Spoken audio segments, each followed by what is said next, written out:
Let's go. Open up. It's time for parkour. Alright, time for my mandatory parkour.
Let's go.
There we go. I needed Teto to do her thing. Hello. Good morning.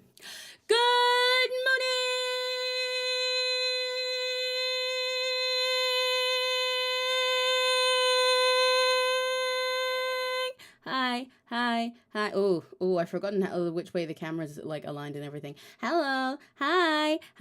Sorry that took a century. Longest fucking waiting screen I've ever done, genuinely, I think. I need to also still need to go post that I'm live on Instagram. But hi. Hello. There we go. There's the BGM for you guys because I didn't realize that was off. Let me know, by the way, before I say much more, how the audio is, because I'm going to be a little further from my mic than usual for a lot of this, because I'm going to be, like, leaning down, but I also don't want it to just be mic in the front. It kind of looks like a giant spider, like, the shadow of it here. It looks like it's just, like, some big freaky spider on my desk. But hello. Let me post on Instagram. Do you guys want to post on Instagram with me? Look. You guys are going to do my Instagram post. My Instagram story. Audio is good, yay. Let's do my Instagram story together. Oh, it's suggesting me that I put Melody by the Beat on there. That's true, I haven't listened to that yet. But hi, today's HANDCAM day. It's been like fucking ages since I did a HANDCAM. When was the last one that I did? Was it Christmas? That can't be. Actually, yeah, no, I think it must have been. I have to have my fan on again. It's really warm in here. I think it must have been Christmas, which is kind of fucking crazy to think about.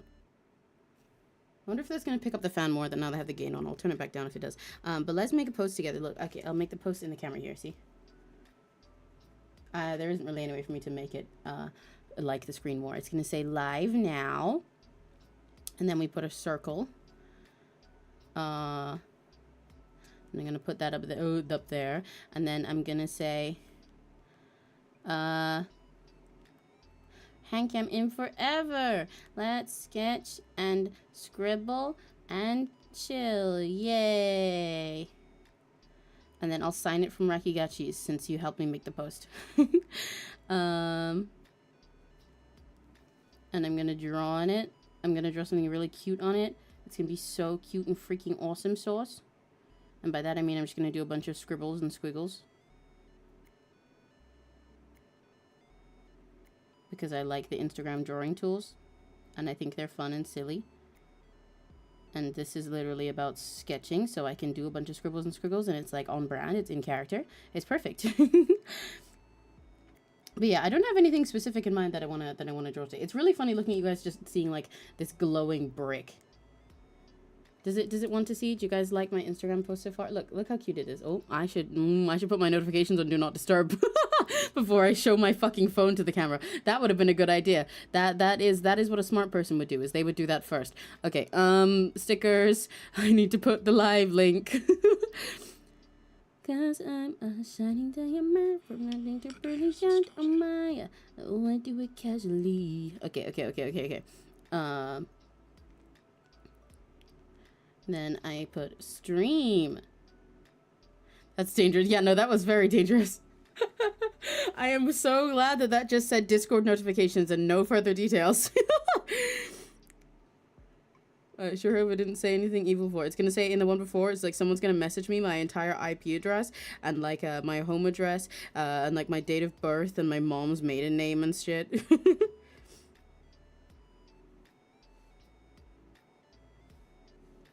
Okay, there we go. I'm making it all cute. It's so cute because everything that we do together is cute.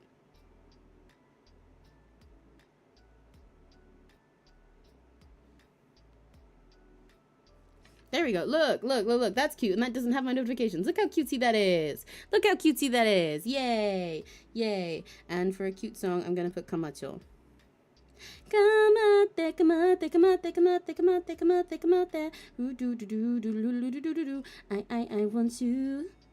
Kamate, kamate, kamate, kamate, kamate, kamate, kureru nara. Ganbatte miyou kana. K-A-M-A-C-H-O.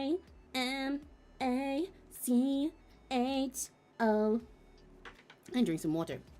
But yay! Okay. Now we are actually alive. Hooray. We are alive and the fun can begin and I can draw. So today we have no specific agenda other than draw. We are just going to draw and you guys get to see my sketchbook and see what is inside of it and what it's like and everything. Do you like it? Isn't it cute? My sketchbook that I use at the moment, I'm not often a fan of like super proper canvasy sketchbooks, mostly just because I don't often draw in pen. Also, let me move some of my stuff quickly. I need to rearrange my little layout here. Hang on. I've got so many things everywhere so that I can have them all also so we can look cute for you guys. There we go. But yeah, mostly just because I don't often draw in, I usually draw in pen, not in pencil. I'm not much of a pencil guy. So I tend to prefer a sketchbook that's more like a notebook than like a sketchy thing because the canvas stuff doesn't work out too well for me. I'm just not fond of the texture. I like my sketchbooks. Like this one's sort of in between. I do like the actual feel that, you know, I can like use like other materials and markers and crayons and pencils and everything on it and like maybe even paint and it won't just like entirely like bleed through and die. But I did a lot of my traditional that I used to do when I was younger and a lot of my sketching used to just be with like a random ballpoint pen and any shitty notebook that we happened to have in a drawer somewhere because probably because my mom meant to give it for some of her Christmas and they didn't want it and then returned it. And it's from like, you know, like a fucking Poundland or something.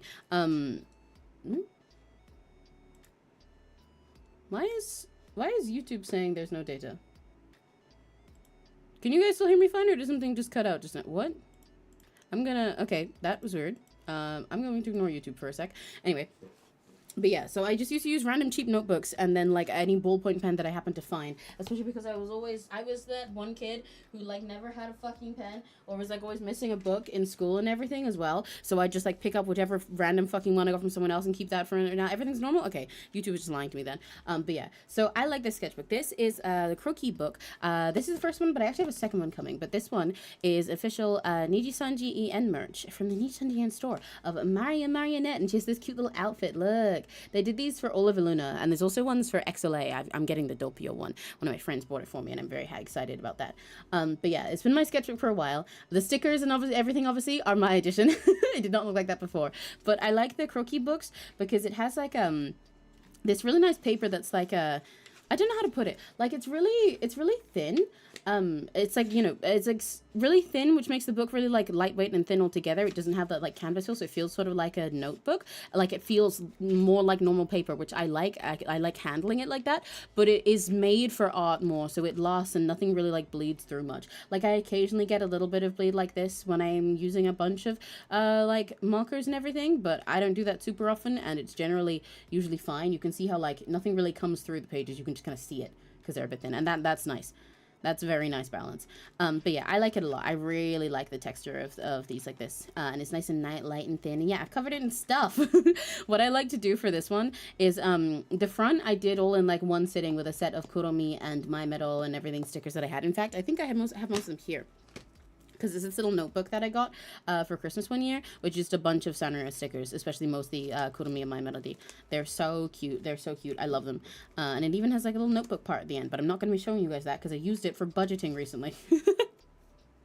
But yeah, very cute. So I decorated all of that to match with Mud Eating. And then the back is just all assorted stickers that I get that I don't put anywhere else, if that makes sense. Like, I like how this is like a collection that's grown over the course of like a year or two of leftover stickers. Like, for example, this Urara one, I got, how many of these? 3? Yeah, 3 of these at a con from an artist with really cute stuff. Because they were, like, doing a deal on them. I was only going to get 1, then maybe consider 2. And they were, like, doing a deal on them for free. And I was like, well, you know what? Fuck it. I'll get 3. Why not? I can find a place for them. And I put 2 of them on my wall, and the 3rd one gets to go here. Or, like, a lot of these are freebies that I got. Like, this Yanfei sticker, I think, just came free with something that I bought secondhand from someone. And this Doppio sticker, a lot of the Niji ones here. Like, this Doppio one and this one of Enna and Pomu, this one of Kotaka and Scarla are different freebies that I got from other fans at conventions and stuff. I think a lot of these I got from VExpo, a lot of the VTuber ones. This one is one that I bought at a con once, but I just like didn't have anyone else put it, and I was like, you know what, I'll put it on my sketchbook. In fact, she was one of the first ones on there, I think. Like, this was a freebie. This Doppio one, actually, this is an official thing. This one is drawn by Doppio Dropside. I think that's part of his birthday merch from a long time ago. These K-pop Demon Hunters ones came in the K-pop Demon Hunters ramen I got. It's just, yeah, it's an assortment of, like, miscellaneous stickers, and I like that. I like how it's all overlapped and messy and just, like, has a whole bunch of memories in it, while the front is all, like, covered in stuff, but in a, like, a cute and organized way. I like it. I like it. I think it's cute. I'm really thirsty. I think in some way or another, I've been like accidentally dehydrating myself lately because I'm just like so thirsty all the day today. It's just like, I don't know how to put it. You know when your mouth just feels like sticky? But yeah. So that's my sketchbook, and I have a whole bunch of stuff. I have a whole bunch of pens. I have a bunch of stickers. Half of these stickers are actually the ones that I usually use for my face, because these are the same sets of stickers that I use for like Decora stuff. But like they work as normal stickers as well. That's one of the best things about doing Decora. I can use my accessories as my fucking art supplies when I feel like it. I also have these really cute highlighters that I got. This is just here for aura. These are the pens that I use most for most things. These are just some dual tip pens that my mom got me several years ago now. Like, I do not remember how long ago, years and years ago. But you know, it has all the colors I need for most things, and I find them really convenient to carry everywhere, so I take them most places. But I do also have these pro markers here. I just don't use them as much. And this pen I haven't actually drawn with yet because my usual, I don't know where I put it. I have a usual pen that I like to draw with. I have this little green sparkly one that I got at a job ages ago. Kind of all of this is a little pile of memories. But I wanted to try these ones because I got this with a new notebook that I got recently, and it seems nicer to hold long term because the sparkly pen I have kind of hurts. But yeah, my sketchbook. Let's have a look at what's in there. Because actually, even this is a lot of memories. Because I don't use it super often. I really need to more. I want to do more traditional art, and that's kind of part of why I wanted to do a stream like this. I thought it'd be fun to, like, hang out with everyone and, you know, like, give myself a reason to do it again. Also, I just realized my chat is not updating properly. Do you guys glue something for when you have the stickers on your face? I do not, actually. When I stick them on my face, well, it depends on the sticker. For ones like this, for these types of stickers, I tend to just put them straight on. They're usually sticky enough, but I like to get, like, they're usually for kids, or sometimes I do get ones that are made for your face, and so then they're just fine. They're sticky. They work fine, and it doesn't really hurt. But I do have some. Oh, whoa! Thank you for the gift to do no. Yippee! Putty, thank you. Oh my gosh, it's for Ray! Yay! Hi, Uno. Thank you. Jump scare. Oh my gosh. I forgot my. Wait. Ah, there's the sound effect. Yippee! My finger slipped. Thank you. That's very sweet. Oh, right, yeah. I do have some fancier stickers that I put glue on, but yeah, for most ones like this, I find that they're gentle enough, but also sticky enough that I can just put them straight on there, but I'll use glue if I'm, like, reusing them. Like, I have these little stickers where you can tell I've used them several thousand times if you look closely, because there's a whole bunch of, like, foundation all over the sheet, and there's only, like, 5 of them left, and I'll use glue for those. And I have, where did I put them? Which bag of mine are they in? Because I store my makeup in a set of cow print bags. My makeup and all my accessories come in 4 of these. I have one for all my charms, one for all my makeup, one for all of my hair accessories, and then one for all of my other jewelry, like my hand accessories and my necklaces and stuff. Where the fuck? Is it in my makeup bag? Let's find out. You guys are getting bonus stuff beyond my sketchbook. Cute cow bag. Yeah, I have a bunch of them. They're overfilled. Are the stickers in here? Let's find out. Because I have some fancier face stickers, which I do use glue on. Oh my gosh. My messy ass makeup bag. I don't think they're... Where the I don't actually remember where I keep them. Tata spotted? Yes, this is from Miniso. It's a cute little box of Tata, and this keeps my washi tape in it. I have a whole bunch of those to use here. No, okay, so it's not in my makeup bag. Is it in... I know I keep them in one of these things so I can bring them everywhere, but I have no fucking clue which one it is. Shit. Is it just in the piles? Oh, fuck. Because the rest of my stickers, I do have way more stickers for my face, are in just like a big pile over here. On one of my little shelf things.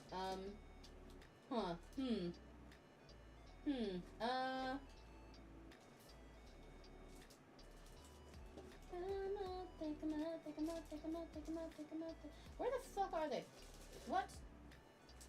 Usually they're with everything else. Well, okay. I can't find them. But I have Niji Sanji and face stickers from a time that they did a thing like that. But after they released them, they kind of explained that they weren't, even though it was like face sticker themed was the set, they weren't technically supposed to be safe for your face. They were just stickers, which is really silly.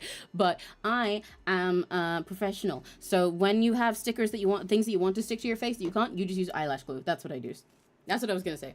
But yeah, so for most normal stickers like this, I just put them on and I just ball. If it's something that says it's not meant to be put on your face, then I do not peel the back off and I use eyelash glue instead. Or if it's like anything else I want to stick on there, I use eyelash glue. Eyelash glue is fucking goated. Make sure you get a clear one though, because when I first did it, I got black eyelash glue and that was a pain. But if you get a transparent one, you're fine. You only need a tiny bit. Please draw a chicken because I'm a chicken. I can draw a chicken somewhere in the book. Hang on. Wait. I'm thirsty as fuck first. Let's go to a clear page. You ready? Hang on. Let's get a chicken. Are you ready for this? This camera is not close enough, but that's okay because when we do shit, I'll move it more. How the fuck do you draw a chicken? This pen is really small to draw with actually. I might switch back to my favorite one. This one's really tiny. Come out, take 'em out, take 'em out, take 'em out, take 'em out, take 'em out, take 'em out there.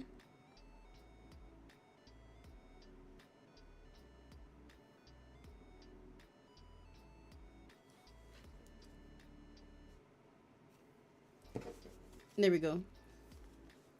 Oh, wait, I can do this. I can do this. He's sideways, but chicken. Chicken. Chicken. Chicken. Come on, focus. Yeah. This is a very difficult job. I wonder, I don't think I can zoom the camera much. Chimkin attack, chimkin attack. Wait, let me get my favorite pen. Oh, you know something else I have that I should show you guys? I meant to take a photo of this before, but I have a really cute doll I got recently. I have, fuck, her stand just fell off. Oh, shit, oh, fuck. Pretend you didn't hear that or see that. I have a Decora Girls doll. Finally, I've wanted one of these for ages, and she is so cute. She's so cute. Look at her. Look at my baby. Look at my baby. Look at my twin. Look at her. Look how cute she is. She's so beautiful. I love her. And she comes with 10 billion stickers. And these dolls are sculpted so well. It actually really surprised me. It's kind of funny to bounce them because her head is so heavy, and I thought it would be like hollow at all, but it's not. It's fully dense. But then her like body is so squishy and slim. But her hair is really good quality. I didn't expect them to come with such nice hair, especially when they have this fucking much of it. But she comes with a whole bunch of stickers and everything to stick on her. I've wanted a doll from the Decora Girls set for so long, especially because they have a doll named after an idol and creator that I love, Cyber Girl, and I want that one really bad. And it's kind of funny because they have like a lineup of 4 main girls for their cast. Look at the little sticker she comes with. She's so cute. 4 main girls for their cast, and it's like all the other 3 are literally me. This one's cute as fuck, but like the other 3 are like just straight up Emmy. They're just like Emmy sonas, and I just happened, the only one that I ever found in the UK happened to be the 4th one. But again, I'm fine with that because she's beautiful anyway, and this is my baby and I love her, but it is really fucking funny. But yeah, she comes with extra stickers and stuff because the idea is that you can put these on her and also some of these if you really want, and then put these on you so that you can do decor with her, and I think that's the cutest thing in the world. I love her so much. I love my baby. Look how cool her hair blend is. It's so cool. She also has the hardest bangs in the universe, which is so funny because of course she does, because you're meant to be able to put hair clips in there. So it's just like it's crispy when I tap this. It is so, they're like rock hard to make sure that you can slide clips in without them falling out. It feels like when cosplayers need to make a stupid anime bangs, and it's like if they get touched by that bang once, they're getting stabbed and their eyes coming out. I love it so much. I hope you get the other ones too. Thank you, thank you. I hope I can find them sometime. I just got really lucky. I found this in a TK Maxx just randomly while I was out getting some extra stuff that I needed one day. Let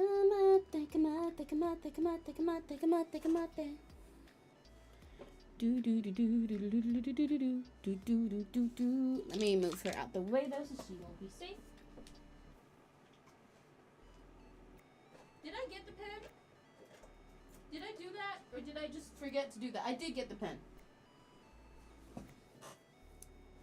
Okay. I want a hand cam stream soon. You should. It's really fun.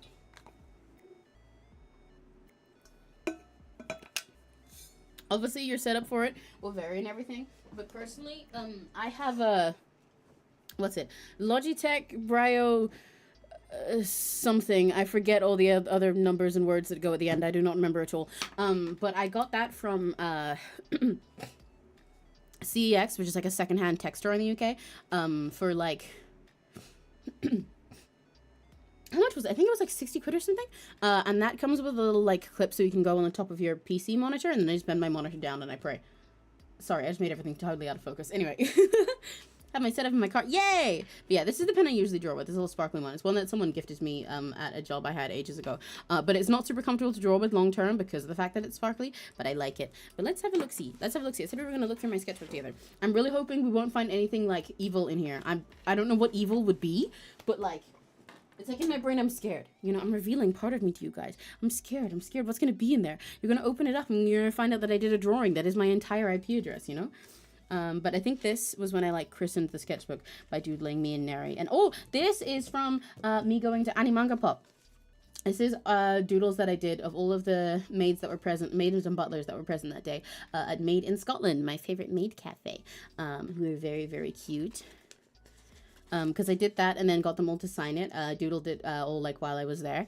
And then I actually did the same the next year, I think. But I had to do that on paper that time because I forgot my sketchbook. And then tore it out and stuck it back in with them all. Which I love. I love drawing the maids when I get to go to a maid cafe. Is there anything else on this page? This is a whole assortment of doodles and scribbles from some random ass day. I don't know why there's a heart. I think it's because I was in some like class with Neri, and then they asked, like, I was helping Neri with something he was doing. Little candle boy, you know, like he lives under a school. He helps with kids sometimes. But he was doing a little class thing, and he told the kids to draw a heart, and so I decided to be a try hard for fun. These are random ass doodles. As are these. There's a lot of these pages that are just entirely empty, which is funny because eventually they're going to stop being empty really fast, and you're going to see where there's a big shift in how I go about my sketchbook pages. And from when I first got it and wasn't used to using it then. There's Cinemo, though. I drew that for Neri when we were out sometime. What are these? Oh, this is me. This is from when I was making plans for doing a cover of Confessions of a Rotten Girl. Look, there's Emmy. There's Emmy. I was planning how to draw it, and like Emmy's for middle, and like to draw my friends as the yaoi stuff in the side. Look, there's Sass. Wait, no, that way. There's Sass Yaoi.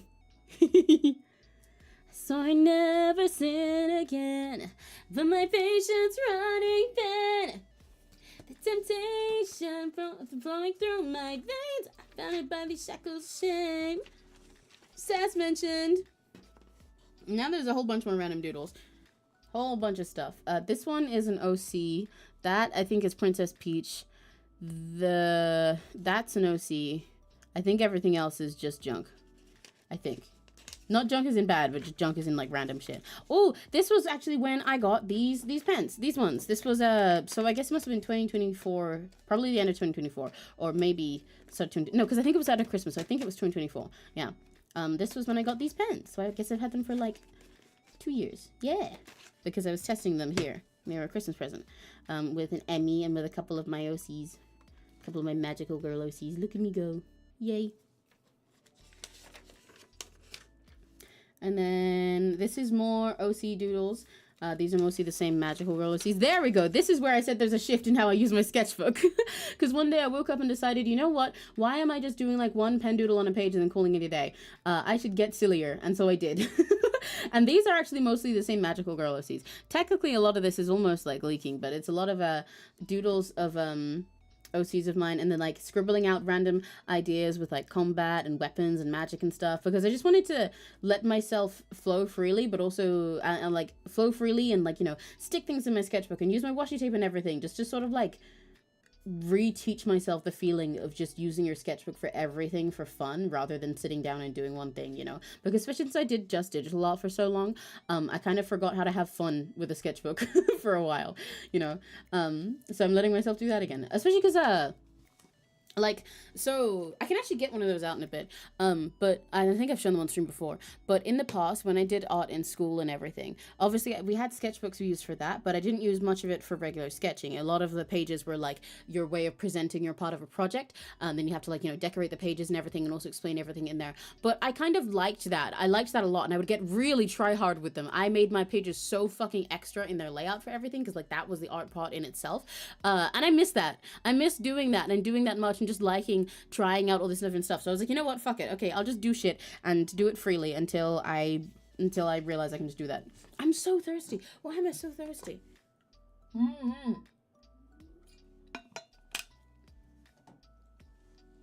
Oh my god, I don't know what's up with me. Okay.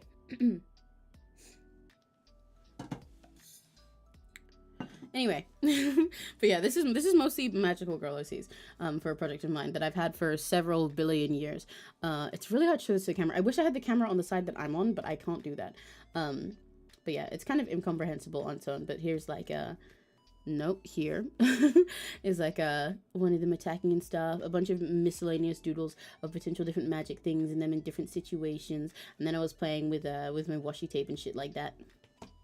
I can gouache, same. I love gouache in theory, and I use gouache brushes in Clip Studio, so I really want to try use it IRL. What is this? This is a bunch of coming up with concepts for the magical stuff, so I won't stay on this as long because it's notes, but they're private because it's not done yet. But it's a whole bunch of random assortments of things. I mean, most of this, to be fair, is scraps drafts, but this is a whole bunch of stuff of me like just doodling random concepts for different characters and ideas and shit. This was thoughts on some villains based on a magic thing I came up with. This was me coming up with a little fairy support character, and also some other scribbles of the gang. What is this?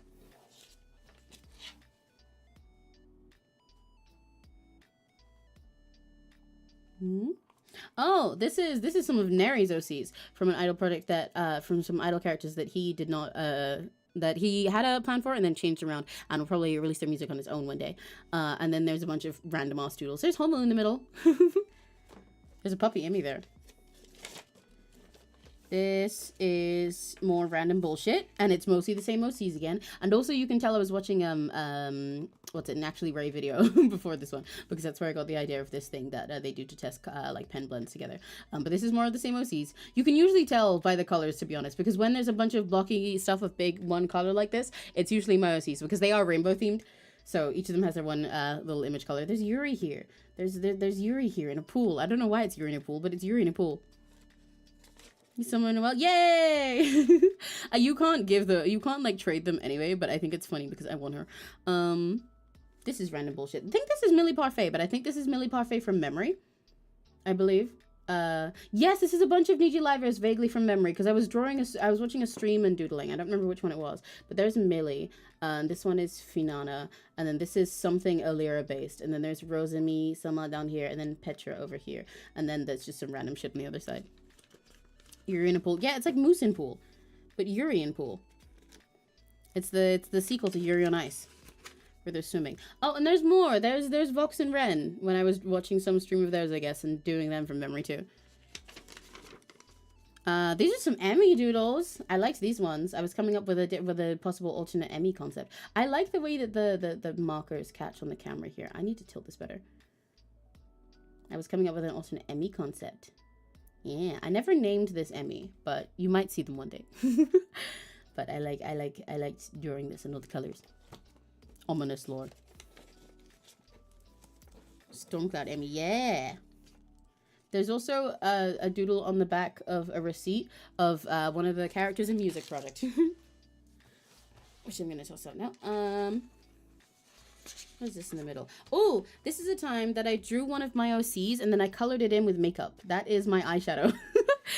Yeah, I drew her out with a pen and then I colored her in with just like my eyeshadow brush and a bunch of my eyeshadow because I thought it was fun. It actually kind of sparkles when you... Well, actually, it doesn't anymore. It used to sparkle. Oh, no, it still does a little bit, but I don't think I can catch it on the camera because of the lighting here. Come on, focus. Come on. You want to focus so bad. It doesn't want to focus that bad. But yeah, that was fun to draw. I think this is a really fun exercise if anyone feels bored and also has makeup, by the way, to draw something and color it in with just makeup. It's really fun. And you can blend it in really fun ways because it's all like powder and stuff too. Oh, Sassy will like these ones. This is more Niji Livers from memory while I'm doing random shit. Because there's a poorly drawn Pokopio up here. And then there's some UQ Wilsons.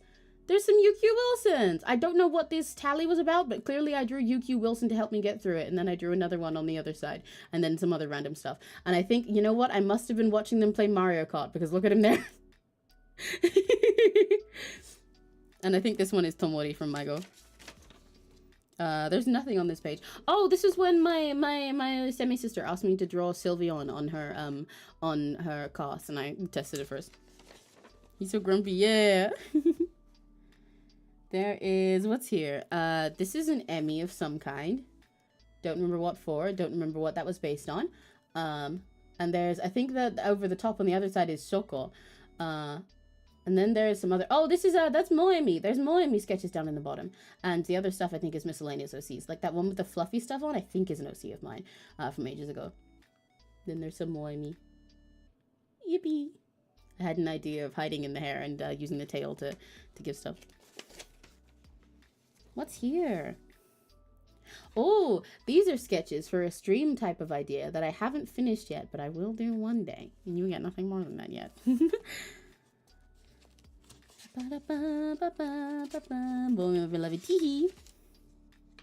There's like nothing on this page.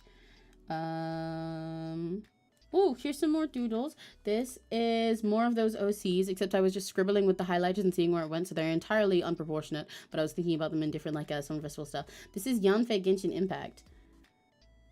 Come on, come on. Come on. Oh my gosh, this camera is mean to me. This camera hates me. There we go. That's Yanfei Genshin Impact, and also there's tiny little Maide mosses down there. But the Yanfei thing was because actually really weirdly specific. Let me drink some water first because I'm still really fucking thirsty. So I would love to see it. But really weirdly specific. But I have a very specific headcanon of mine, which is I refuse to believe that Yanfei's ears are those fucking things on the side of her head. I do not believe, you cannot convince me that this is her fucking ears. As much as it would be cute in theory if it was, that she has those little fluffy ears on the side of her head, because she's like a deer and everything, it does not make sense. First of all, reason number one, in most of the art that she has, and also in her model, it is textured like hair. It is wispy and has like these entire gaps in it, which does not form like an ear. It's not a thick, solid thing. It doesn't have like flesh to it. That is hair, especially in a lot of her promotional art and stuff. But you can also see it in her model. It's hair. The only reason it's like vaguely solid underneath is because it's a 3D model and they're saving themselves in polygons. Second of all, her horns go right through it. That's the most important part. It cannot be her ears because her antlers grow right through the middle of that fucking hole. If that was her ears, she wouldn't be able to hear anything. And also she would have a fucking bone going through her ear canal. So it makes no sense. So it makes no fucking sense. So the way I choose to believe it is that she has tiny little ears that she keeps under her hat. That is my headcanon. It is technically disproved because there is a birthday art of hers where she has the hat off, but I just decide for myself that one doesn't exist. I mean, it's gorgeous art, but that's my headcanon. As much as I love the side of her head as like being ear shape-wise because it looks really cute, I just like cannot stop thinking about the fact that she would have antlers growing through her ears, so it literally cannot possibly in any way make sense. Even if I suspend my disbelief, I just like can't, because like they're growing through the ear hole. Even if I ignore how that would like hurt, it's like she wouldn't be able to hear, so it'd be fucking stupid. So I refuse to believe that, but anyway. That's my little Yanfei headcanon for you. Okay, I need to turn my fan on again. It's really warm in here. Ooh! Oh, there's more OCs in here. Okay, so there's also a Maide Honkai Star Rail in here again. But first of all, if I can get this to the camera. This up here is an OC of mine. Maybe I'll share her one day. She's one of my faves that I had for a long time. Honestly, this is really pretty. I don't know. I did not remember drawing this in here, but she looks real good here. And I did not even remember this is here, but most of the stuff on here is doodles of her. She's a kitsune OC I have. And yeah, she's pretty. She's cool. And actually, she's a gender-bending shapeshifter, because of course I have one of those, because everyone who's gender fluid has one of those. There's her with a bunch of her tails and some sketches of different outfit stuff. And here is Maide Honkai Star Rail being Moe and being a lion, because I can. And what's on this side? Oh, more Niji Live stuff, and then also me. What is this for? I was clearly sketching something for the sake of some kind of thumbnail or like cover for me, and then there's also a marionette. Mariding! Yippee. Come on, focus. Focus on Mariding. Focus on Mariding! Focus on my super idol! It doesn't want to. That's so sad. I was an Amber main? Hell yeah, Amber mains are based. I love people who are still Amber mains. And I mean, I'm kind of the same because I'm a Kaya main. Where's my fucking words? My main technically is Jinyan, but my main team is Kaya, Jinyan, Mona, and Zhangling. Zhangling maybe gets switched out sometimes, and it has been that since like the start of the game. Kaya has never left my team once. Ning! Mani! Ning! Minna de issho ni mari ni! Minna no kokoro wa marionette ring! Mani yada oyatsaru zo! Yay! 𝘆cie𝘂𝗿 kodashi buru do do do do do oremo!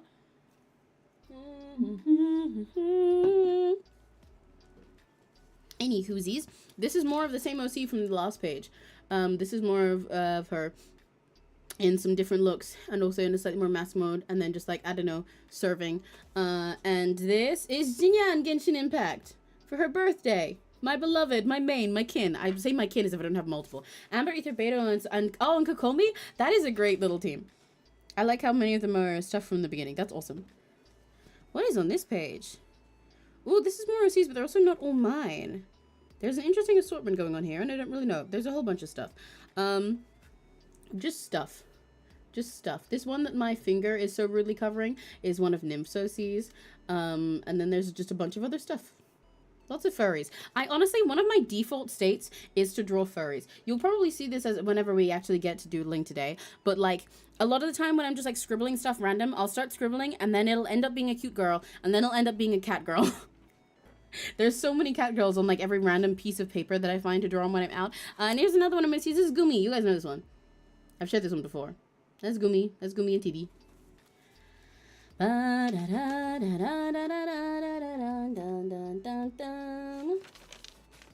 not much in these pages. There's nothing on that page.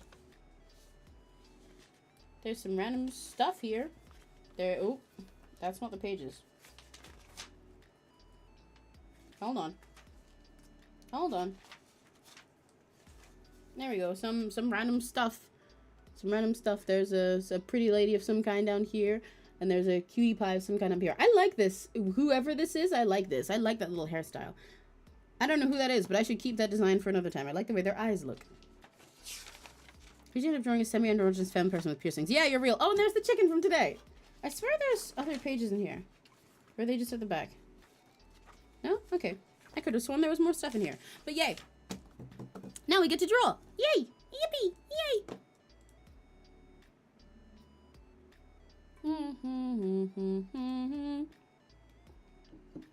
Why am I so thirsty today? I'm gonna have to I'm gonna have to refill my water at some point. But yeah, okay, yeah. I have no idea what I want to draw today. We just gonna doodle. We just gonna doodle and draw random stuff. I might draw an Emmy first since I'm with you guys. But I kind of feel like I don't know what I want to draw in.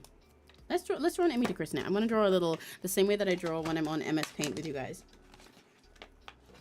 I'm gonna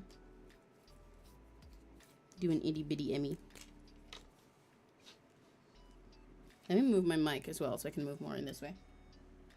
Oh, that's in the way. It's ugly when it's in the way. Something like that. There we go. Pushing the page with an Emmy. Blup, blup. Whenever I do my little shorthand scribble Emmy like this, I feel like those little tutorials of like how to draw like Kirby in 3 steps or something like that. Then you put the floof here. There's horns. And then the floof either side. And the swirls. Emmy complete. It'd be really fun if I tried drawing upside down for this. Actually, you know what I can do? You know what I can do? I can straight up just turn this thing around. So I don't know why I'm making myself have to... I can flip the camera. I can do that. Flip camera / ref. Hang on. Aha! Now you can see what I'm doing a little bit better. It does make the camera angle look really weird, but we're gonna deal with that. I might zoom it in a bit for you guys.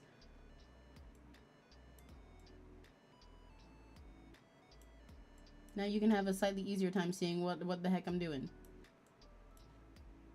That's way better. Hello, hiya. And I'm gonna move my pens further into the frame now that I've moved the camera because it looks cuter that way. I look more like a real super professional artist.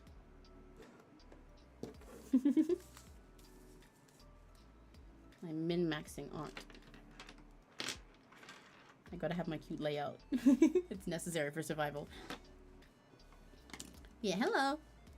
But yeah, like half the time that I'm just like doodling, so I am gonna try drawing with this other pen. This one really starts to hurt my fingers. But this one's so small, it feels really weird. Half the time that I'm just doodling something random, I'll be like, I always end up doodling a little face. And then somewhere along the line, they always get cat ears. So, I mean, sometimes they get another type of ears, but a lot of the time, it is cat ears. It is so often cat ears. And then my default all the time is to give people little curly fluffy bangs like this. It's my favorite type of bangs to draw. One day I will have a camera set up that lets me actually be like physically zoomed in for you guys IRL so that the camera can be like right up here and you can see everything in high quality, but I do not have that right now. It's kind of a weird feeling to draw with this pen. I haven't gotten used to the grip of it yet. So this is a cute cat girl, and then there's just always a cute cat girl. In fact, I'm gonna give her little eyelashes like this. It always fucking cute cat girls that I default to drawing. It's funny considering I'm not a cat girl too. Like, you'd think I'd draw cows at least a little more, but I just draw those for myself. That's me.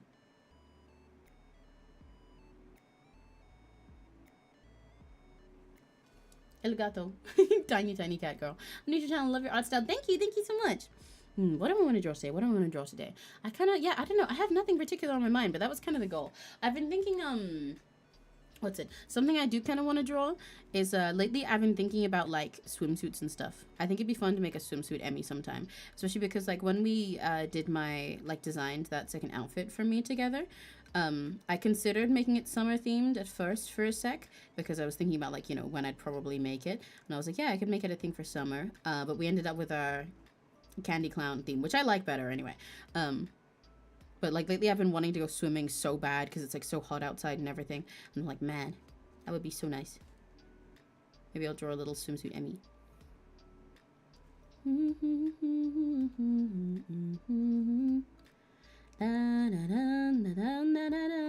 gonna get a lot of extra humming in this stream as well. So be prepared for that. It's really weird to draw with this pen. I wish I could zoom it in for you guys in any way that's nicer, but it's just like I can't zoom in a way that's super nice quality. I wonder if I can do it any further on the camera itself. I don't think I can.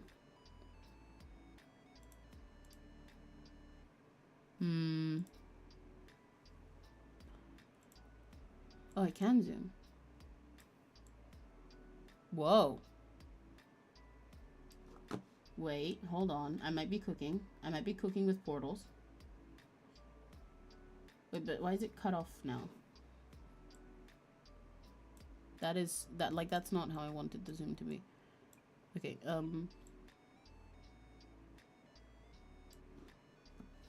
guess if I zoom like that, I have to move it this way a bit.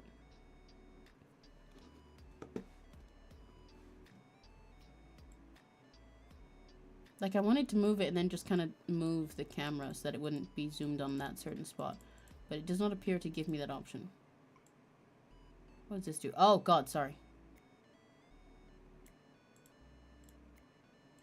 That hurt my eyes. I'm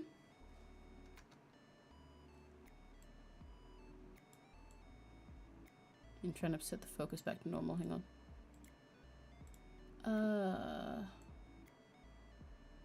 Oh, I can move it. Okay. Hold on. Hold on.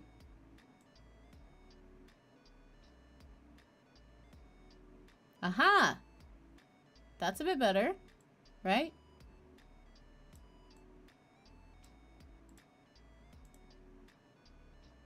I think. I want to zoom out a tiny bit because I think seeing all my desk and stuff is nice.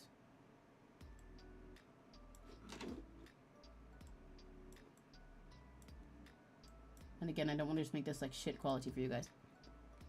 Hold on, hold on, hold on. We're cooking. We're cooking with portals. We're cooking with sauce. We're cooking with Nando's sauce. Okay, I think that's fine. It makes it a little bit crunchier, but I think that is decent. Like, that makes it a lot easier for you to actually see what the fuck I'm doing, you know? Let me bring this a bit closer.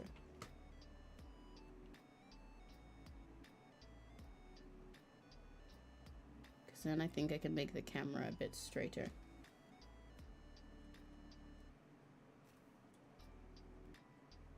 Yes, okay, that's a bit nicer. I like that. I'm good with that. Now you can actually see what I'm doing without me holding it all the way up.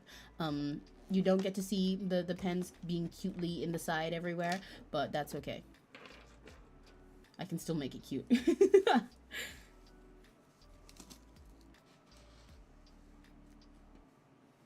See, look, I can make anything cute. Okay, cool. Yeah, there we go, there we go, there we go. Okay, but yeah, I'm gonna draw a little swimsuit. I think I deserve a cute little swimsuit, you know? I think everyone deserves a cute little swimsuit. I don't get many cute little swimsuits though, because I'm kind of a hard person to buy for in that regard. I drew my thighs so thick here, and my waist so small. I mean, it's almost accurate, but it's not it wasn't meant to be quite like that.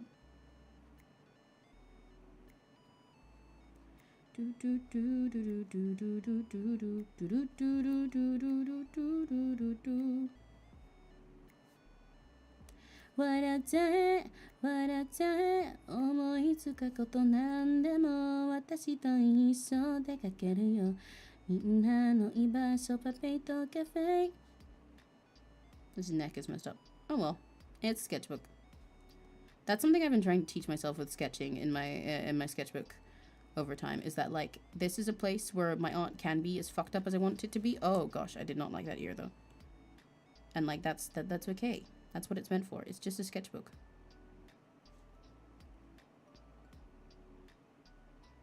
Because I think sometimes drawing digitally makes you worry a little bit more about these things, because of the fact that everything can be fixed. It means that you're more inclined to fix it.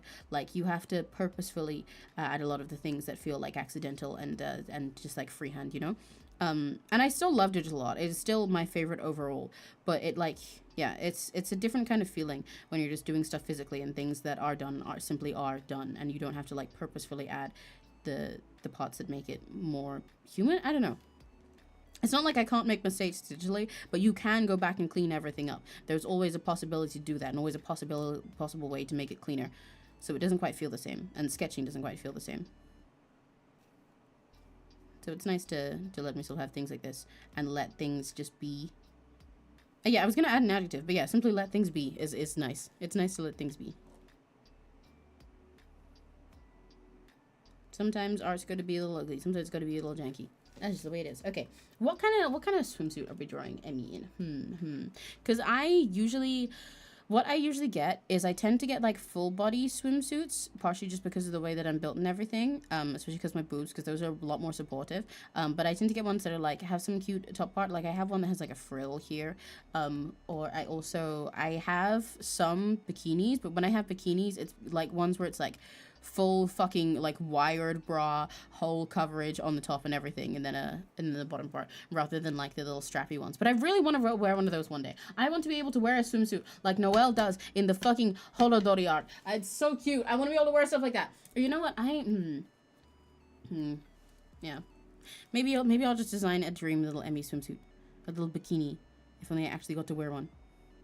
Girls in bikinis on roller skates in outer space. I see girls in bikinis in platform heels in new Hot Wheels. Girls in bikinis.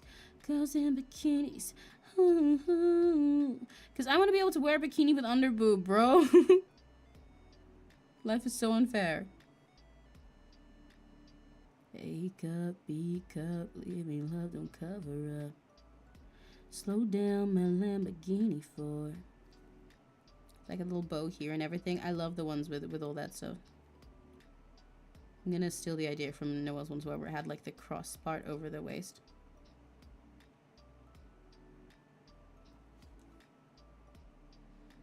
They say take it off, I say keep it on. Polka dot see through, put me in a good mood. Don't cover up. Boo doo doo doo doo doo doo. Girls in bikinis on roller skates in outer space. I see girls in bikinis. And then I love when they have like the little bows here with like the tassels and the beads or something. I think those are super cute. Or what I'd also love is one that's like crossed over here somehow. I think that'd be really cute. I wanna see boys in bikinis too. They look good on you. And then you gotta have the belly going over it because my belly's like that.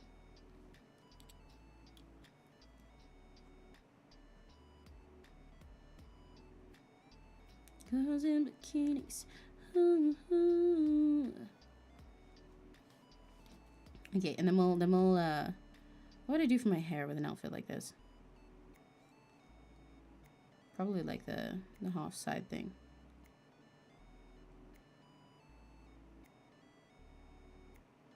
And then maybe like braided here. Yeah, I think that's pretty. I want to design so many outfits for myself, like a billion. I have so many ideas in mind all the time, but I can only execute so many of them at a time. I think also like once I give myself the fucking live 2 dimensions instead of just 2 dimensions to my form, then I will end up with so many more designs for me, because I will know where to put them. I do my boobs too small here, which feels crazy to say with the way I do this body, but my boobs are bigger than that. Oh well. New Hot Wheels, girls in bikinis, girls in bikinis. Ooh.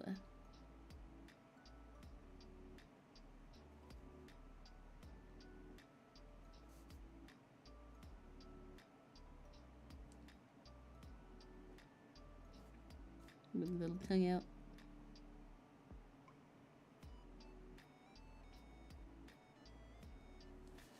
Yippee! And what I want to do, because I thought it would be cute, is with this, I kind of want to put washi tape on it to make the bikini. Because I thought that'd be fun.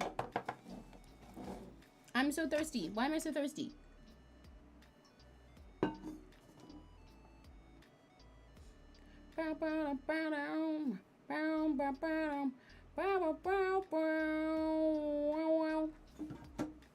Okay. Because this is a really fun thing to do with drawing stuff. I need to get... Usually people use like an X-Acto knife for this kind of thing. I kind of just stick it and pray. Or I have scissors over here that I use sometimes. I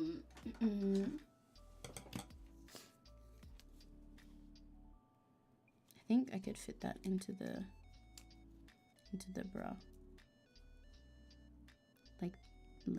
Like that. And I'm just going to cut it out myself with the scissors and hope that I can get it into a good spot.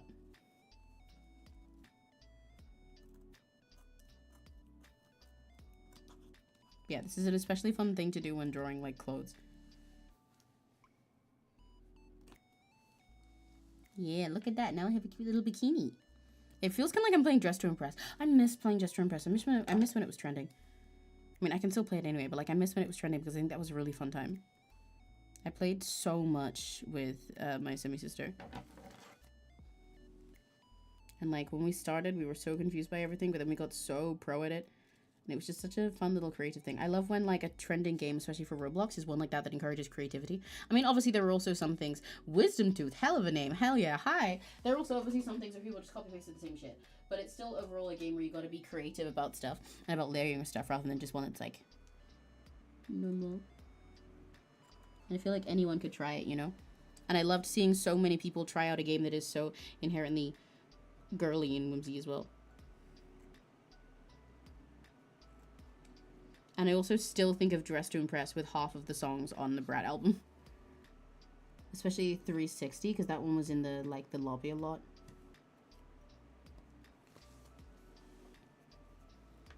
Okay, yeah, there we go. Look at my little bikini top. That's so cute. That's so cute. That is so cute.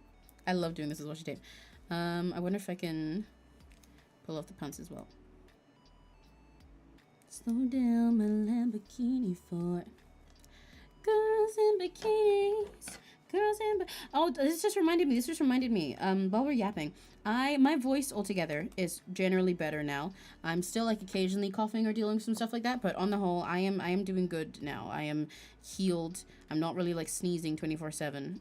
My room is still a little bit annoying to stream in sometimes. You know, I'm really pushing it by streaming the hours that I have been for this week because it is still really hot and I don't like having a fan on all the time. But whatever. Why does my neck hurt? But anyway, my point was, my voice is better, which means I can sing again soon. I'll probably mostly save that for recording things, but I really want to do a karaoke soon. I've missed it so bad. I have not been able to sing for fucking ages, even when I'm just like by myself, because my voice has been too messed up or it's like hurt. But now it's alive again, so I really want to do a karaoke. I don't know if I want to do like, I kind of want to do like a themed karaoke at some point, but also I want to do one where I just get on. But I think it's really fun to like come up with a whole theme and set list around it. And also it's fun to do ones where I just do random shit. I'm not sure. Are there any specific songs or like genres you guys would like to see me do in a karaoke or in general? Is there any stuff that I haven't done that you're like, I would ease up if Emmy did this?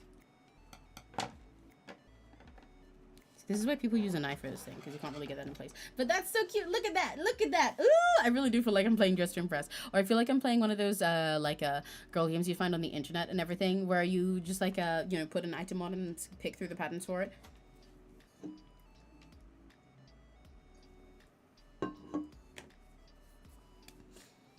Hi, Uma. Hello. Uma 전화요. 우시다요. And we can color in the little ribbon here in pink. Didn't do that with the bigger part actually.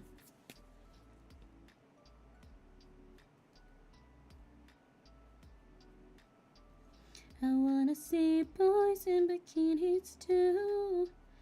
They look good on you. Yeah, drawing something like this and then just like coloring it in and using little washi tape and everything is so fun. It really does feel like playing a dress-up game. Cool, alright, good. Thank you.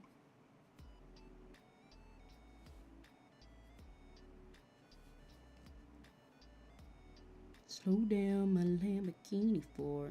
You guys are gonna get so sick of this song. Probably are.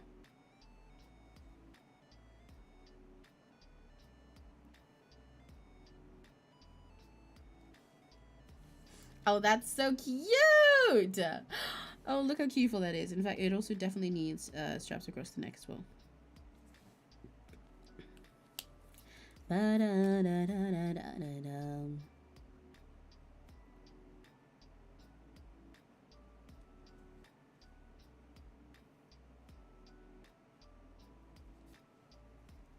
No, I forgot that I drew these ones here.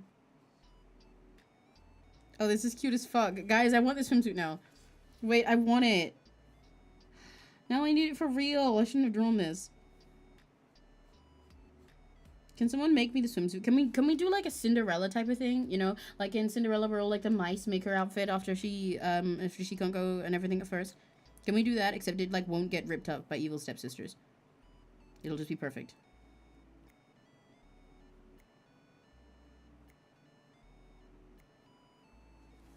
This is so cute. I love doing this. I want to do more washi tape stuff like this now. Oh, I'm missing my swirls on my horns.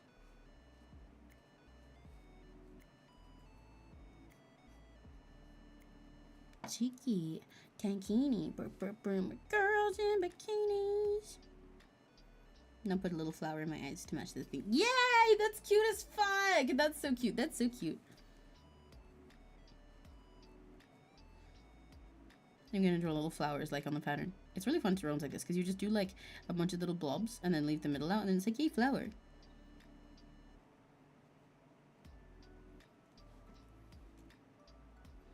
Hey, look good on you.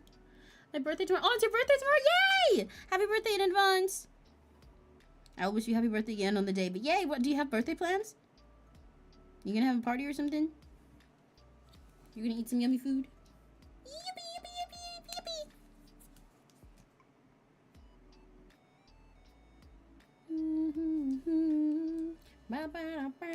That is really cute. That is really cute. I like that. I like that. I like that. You know what? You know what I want to draw? Now that Orange is here, I want to draw one of my Ever After High OCs. I wonder if I can still remember how to draw Tabby. Have a picnic in the park. Oh, that's cute. Hell yeah. Hope you have a lovely time. I'm gonna try and draw our Borbos on a picnic in the park. Cause I could use washi tape for that and be really cute. But I want to draw like.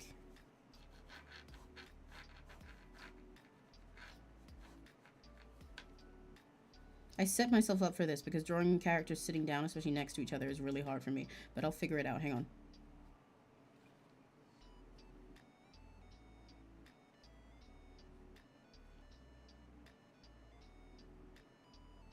I want to draw the sillies.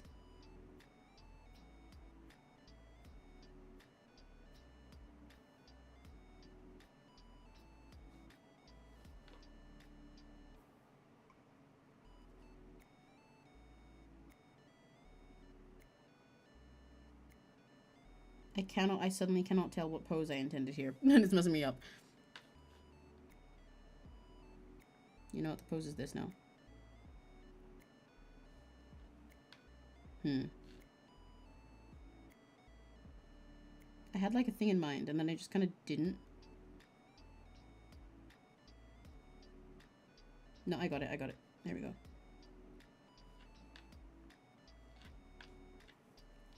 She's thinking Tabby yesterday. No way! Because I want to draw your Borbo too.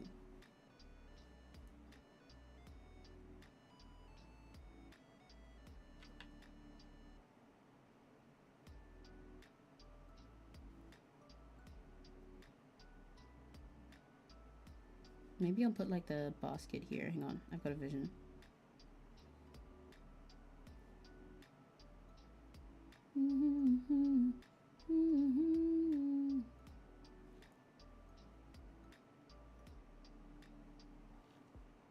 This is really messed up anatomy, but I'll figure it out.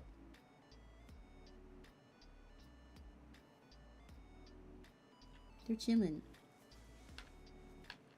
Human army for her birthday. Yay! Hell yeah. This like thing I did for Tabby's all messed up. But we're gonna ignore that. Oh my god. I did the fucking thing. My bitch ass. I tried to zoom in. I didn't even, mind you, I didn't even try to zoom in for me just now. I let it be known that wasn't for me. I didn't think that I could zoom in the paper. For some reason, I was looking at my screen on my, like, OBS to check out what's for you guys. And I was like, I need to zoom in so you guys can see what I'm doing. And then I fucking went like this, as if I could zoom in like my fucking iPad. That's not how that works. Okay, hang on, let me actually zoom. Or actually, I might just draw something bigger. Let me try this again and draw bigger.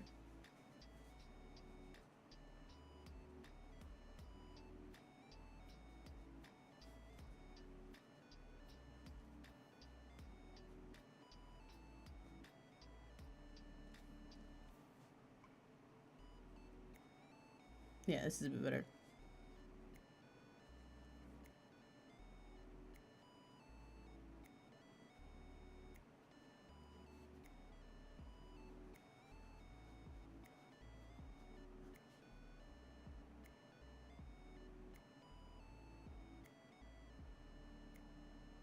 So you mean something. Don't know what this thing is, but it sure is something.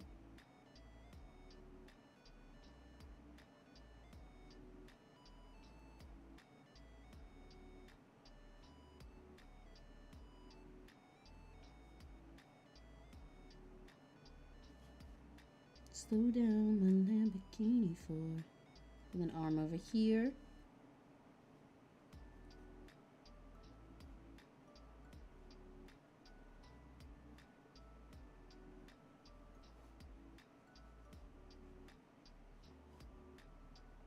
You know what, fuck it, why not? Crisscross. Take cross-legged. Her legs can go back here. They're kind of like sandwiched in together, but I feel like these two would be comfy enough to do that. Then I gotta rotate it for their birthday on 7th of August. Yay! Oh my gosh, I do not remember my little Borbo's birthdays. I gotta remember what Tabby's birthday was. I'm willing to bet it was either in April because I wanted it to be like mine, or it was in summer of some kind because I looked up shit like Leo's and everything, and I was like, that's the confident one, right? And then called it a day. I kind of drew... Alright, way too small here, but...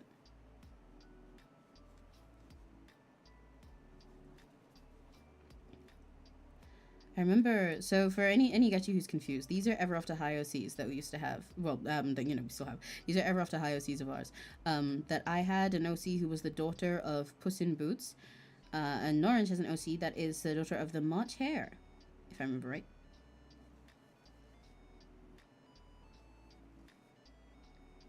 I used to give Tabby super long hair, but then one day I changed it to be short, specifically inspired by Maki Nishikino from Love Live, and I kind of never went back. I remember liking that a lot better. So every time that I've like doodled her since, I've given her short hair because it feels more right. Has a little more elegance and sass to it than just having infinitely long hair for no reason. A little more personality, and I like it to be like a little bit spiky at the bottom. But I'm also biased because I do this kind of hairstyle with a lot of OCs.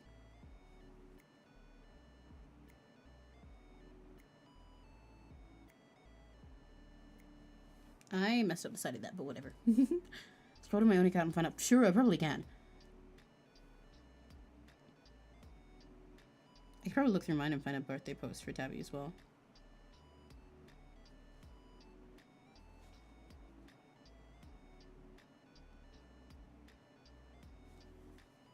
Yay!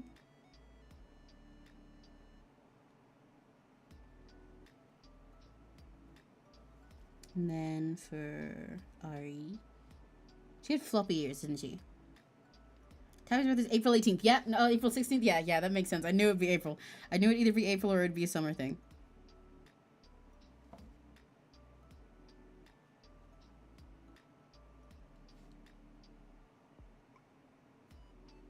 Here we go, yeah.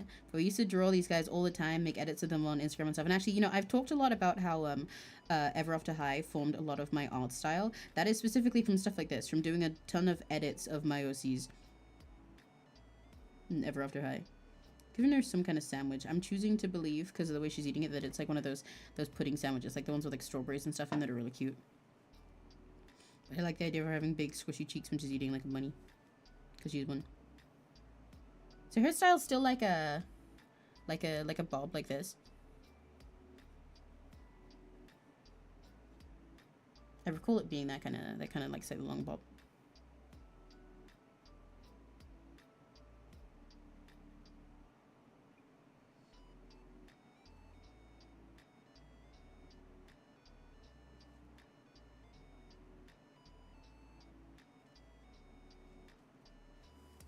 Yay. I think Ever After edit. Yeah. Okay, cool. I think Ever After High OCs definitely helped me draw digital now. Yeah, exactly. Same. It was definitely a big part of me becoming the artist I am, and it like influenced my art style so much, especially in the way that I draw hair and everything. And like I wouldn't have known how to use like the art programs I did at the time so well if I wasn't drawing and doing Ever After High edits all the time. Accidentally gave her the tiniest arm.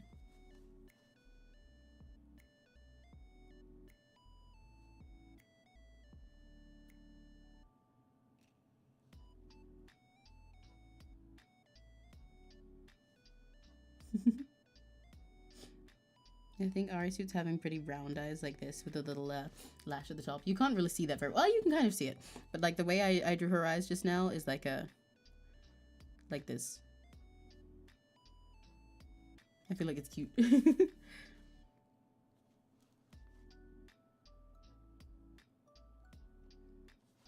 Or more like that, really.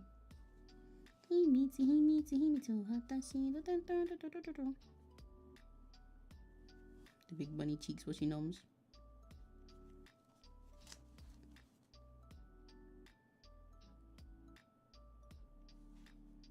And then Tabby always had sharp eyes, because of course she did. She's a little skinny kitty cat.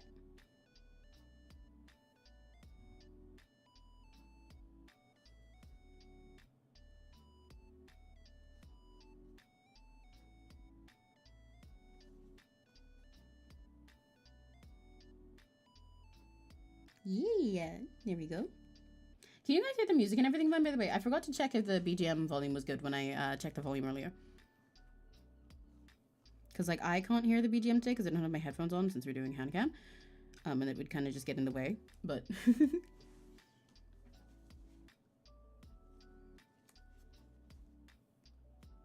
Let me give her a drink.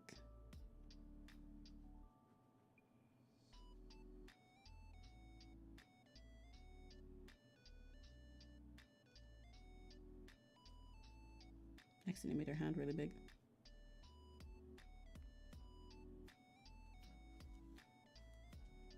Oh well.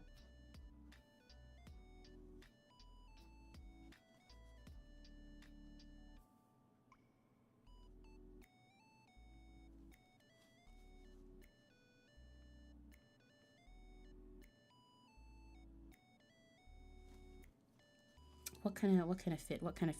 What is the fit gonna be? I kind of maybe made a bad choice in which bracelets I was gonna put on. You need a good volume to be able to hear. Yay! As long as you can hear that and you can hear me, then that's good. Kind of made a bad choice in which bracelets to put on for this because I keep leaning on some of them.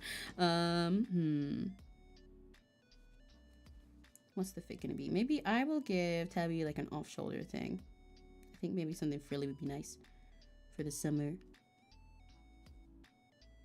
You'd probably be the type to wear like a little like a bikini thing underneath, like a halter thing.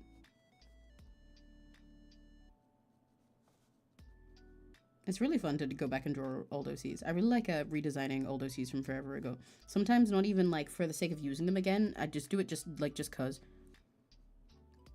Like I think I definitely have some other Tabby redraws in my in all of my like CSV files somewhere. I guess she has shorts. I decided she has shorts.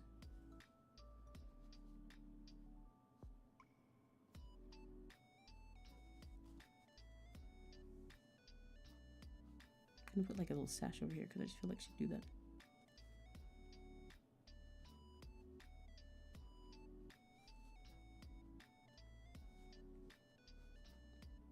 Yeah, I think it's so fun. I think it's really fun always to go back and revisit old stuff you did and like appreciate it and like think about the characters just as fully as you did back then, and sometimes think about them more fully than you did back then.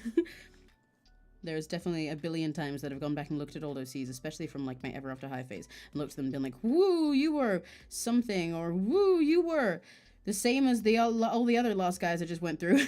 let's rework that. And she needs a tail.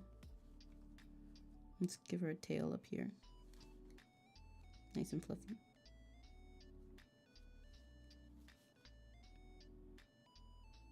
And same for Ari. What kind of outfit am I gonna give her? What kind of outfit am I gonna give her?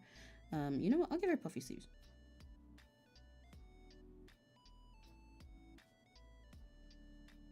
I think a puffy sleeve thing would be cute, like a straight top. Maybe like a dungaree thing. I'm gonna give her like a dungaree skirt with a frill at the bottom. That feels cute and summery, but also like casual and comfy. Yay! Recent design human Yariot and Ralph singing. Oh hell yeah!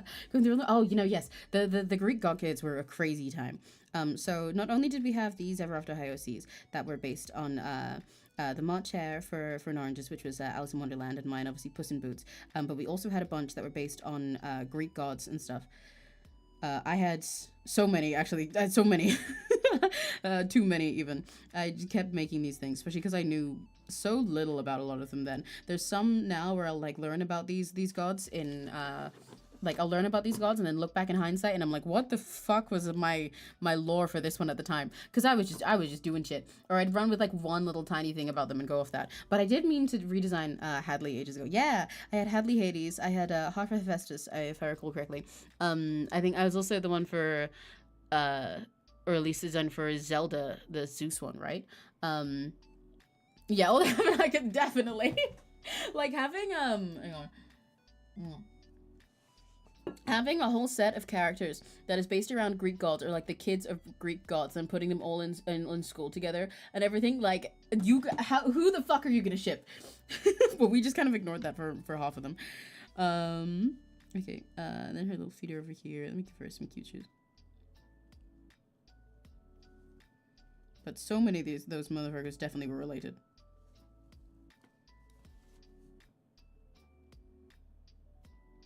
Yay, they're on a little picnic. Yippee.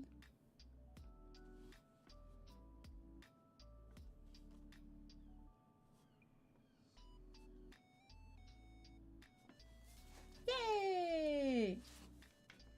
I'm gonna give him a little picnic blanket. And I'll put a little basket of some kind over here too.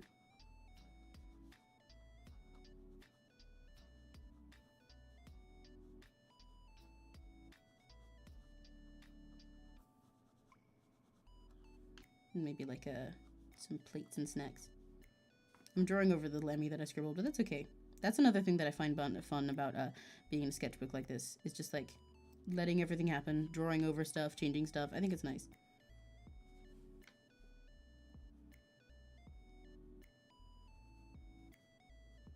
Because I certainly draw over things when I'm in CSP, but that's usually because I have like layers and shit going on, you know? It's nice to just not care about that. Once in a while. And I'll put a little grass in the front so you know they're on a picnic.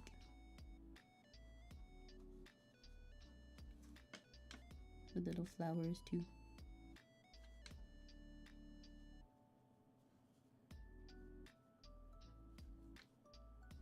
Yay!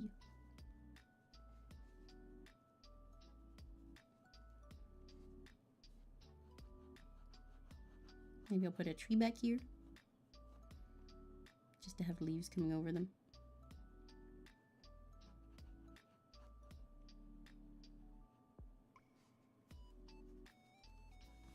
Yay! Little picnic scene. That's cute. Oh my god, the camera is not focused at all, is it? Holy frick. You guys can't even see most of that. Hold on. I didn't realize how scuffed that was. Let me, if I go like this. Oh, wait, I can do it, I can do it. I can figure this out. I can figure out how to move towards the camera. There we go. Wait, let me cook. It's going out of focus again. This is so hard. Because it's like flipped in multiple ways. There they are. Let me move back a bit. Oh my god. There we go. There we go. That's decently in focus. Yay! They're on a little picnic. They're on a little picnic. I forgot to draw Ari's second leg. Over here.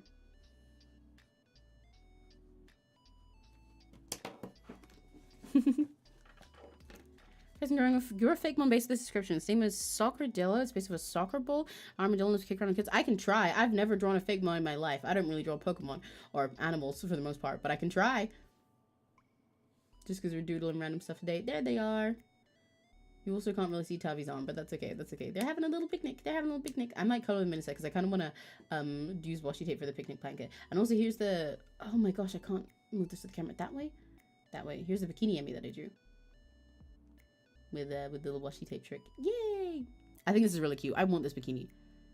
Guys, if I was a gacha character and I dropped with this, would you wail for it? Would you pull on my banner at least?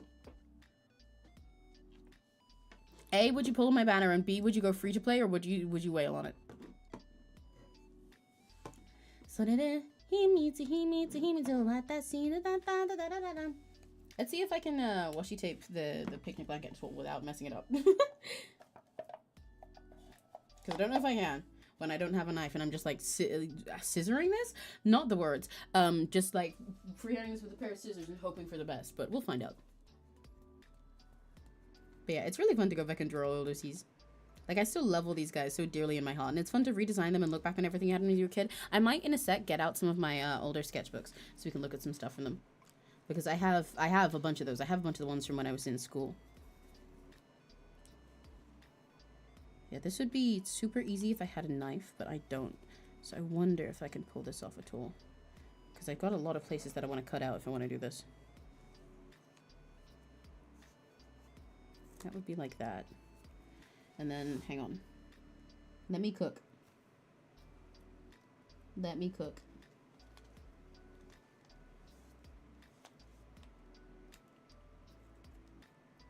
I could technically go get a knife, but I don't have like an exact one. I'd be getting a kitchen knife. But it's not that hard to like peel washi tape once you've got a little bit of an indent in it. Okay.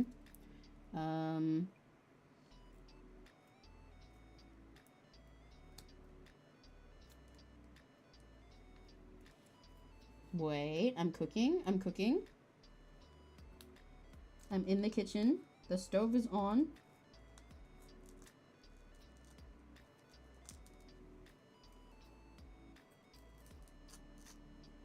I'm chopping shit. I'm pre-prepping.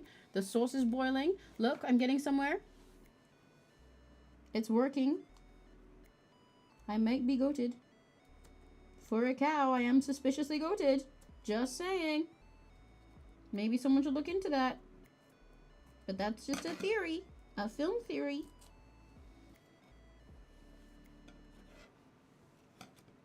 Oh, come on, come on, come on, come on. Let me chop out this little sandwich.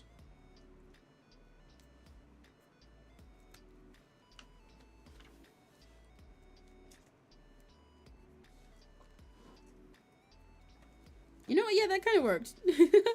That kind of worked. Oh, wait, I forgot I don't need to flip it around now. Look, they've got a little picnic blanket. And I'm going to redraw the grass in front of it, too, to add to it. Hang on. Wait, I was drawing this one.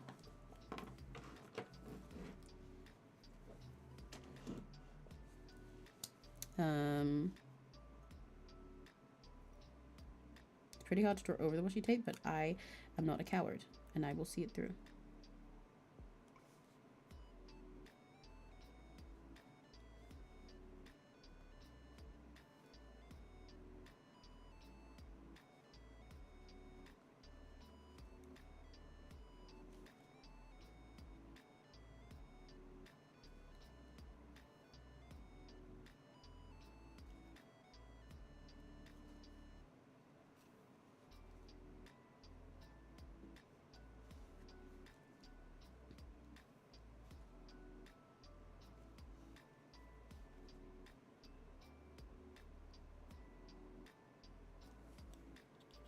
Okay, okay, yay! Wait, yeah, it's working.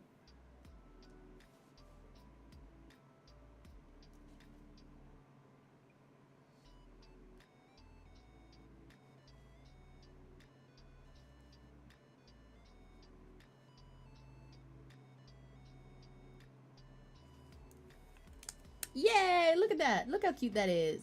Oh, they're so cutesy. They're so cutiful. Maybe I'll add for a little spice, a little seasoning. I want to color in some flowers, something like that. Ari May has blue eyes? Question mark? Brown. I do not recall. Fuck, what color would Tabby definitely had green eyes. I know the way that I used to design. Tabby definitely had green eyes. Ari's blue? Yeah, blue. Okay, cool. I remember.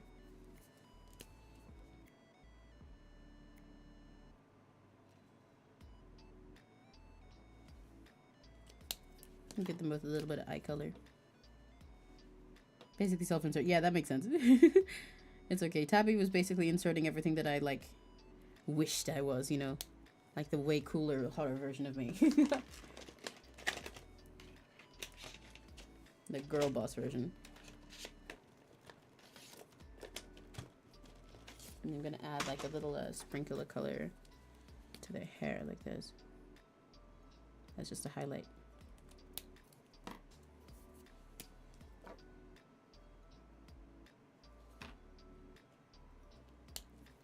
And what else I feel like doing? I might add a little bit of like flowers and stuff, but I might specifically, because of the green I have everywhere else, I think I'm gonna keep like just color like leaves and stuff in the wind, just like a little bit in like the tree.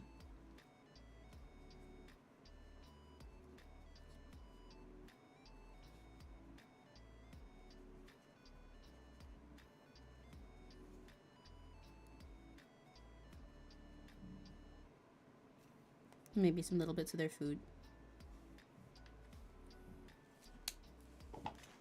It makes it look kind of like a... Oh, frick, I'm spilling my pens everywhere. It makes it a little bit like Ari's eating like a hay burger from MLP when it's the same. It looks she's eating a grass burger. But then she is a bunny, so... Possibly.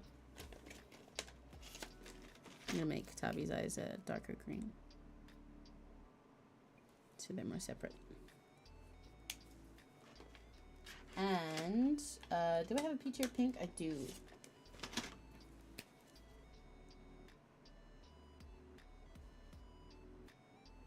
For little cheeks.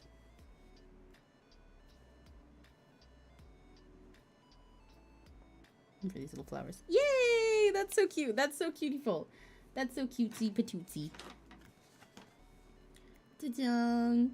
Oh my gosh, focus, please. I beg of you. Yay, cutie pies. They look so silly. I love them. Okay, this fake mon. What does an armadillo look like? Okay, hang on. Okay, let me figure out what an armadillo looks like and work back from there. You said a soccerdillo, right? Loves to be kicked around by kids. Armadillo. It's gonna be my first time ever drawing a fake mon in my life. Okay, they are the ones that look like that. They're kind of freaky to draw. They look... Armadillos almost look like bugs enough to make me not want to look at them, but they just about pass as looking like creature enough that I'm fine with it, and they look cute again. But, like, they really give woodlouse. Okay. Cool. How the frick? If he's a soccer ball, then I gotta make him super round. And then he has little ears.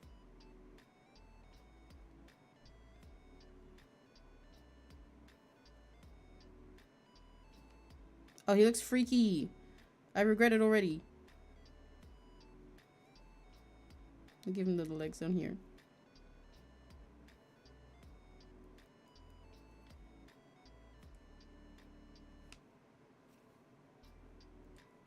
This is why I don't design fake mon. I wanted to give him like a big shiny eye.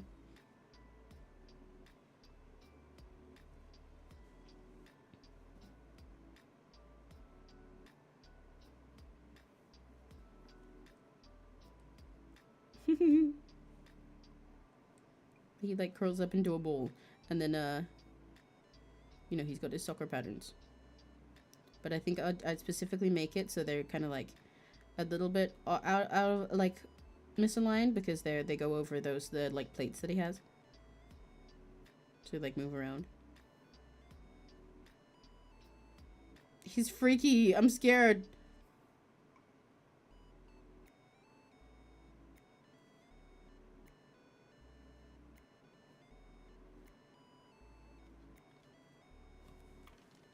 I'm scared. I don't like him. Well, hands. Yeah, real hands. Look at me. I got real hands. I'm a real cow. Wow. My hands got aura. They got accessories on and pen on them. And my nails are inconsistently short because I was playing guitar the other day. You can tell that I was doing my guitar practice because my nails just kind of naturally grow like this. My nails tend to grow pretty long. But then I had guitar practice mentioned the other day, so I needed to trim them. My camera is flipped though. It's my my left hand that's missing all the nails on. Which means, ladies, I still need to trim these ones, but trust me, I'm very dexterous when it comes to that. But anyway, he's scary, but I'll give him little sparkles. He's there. There's my soccer-dillo. Didn't bite my nails. Oh, I've never really been a nail biter.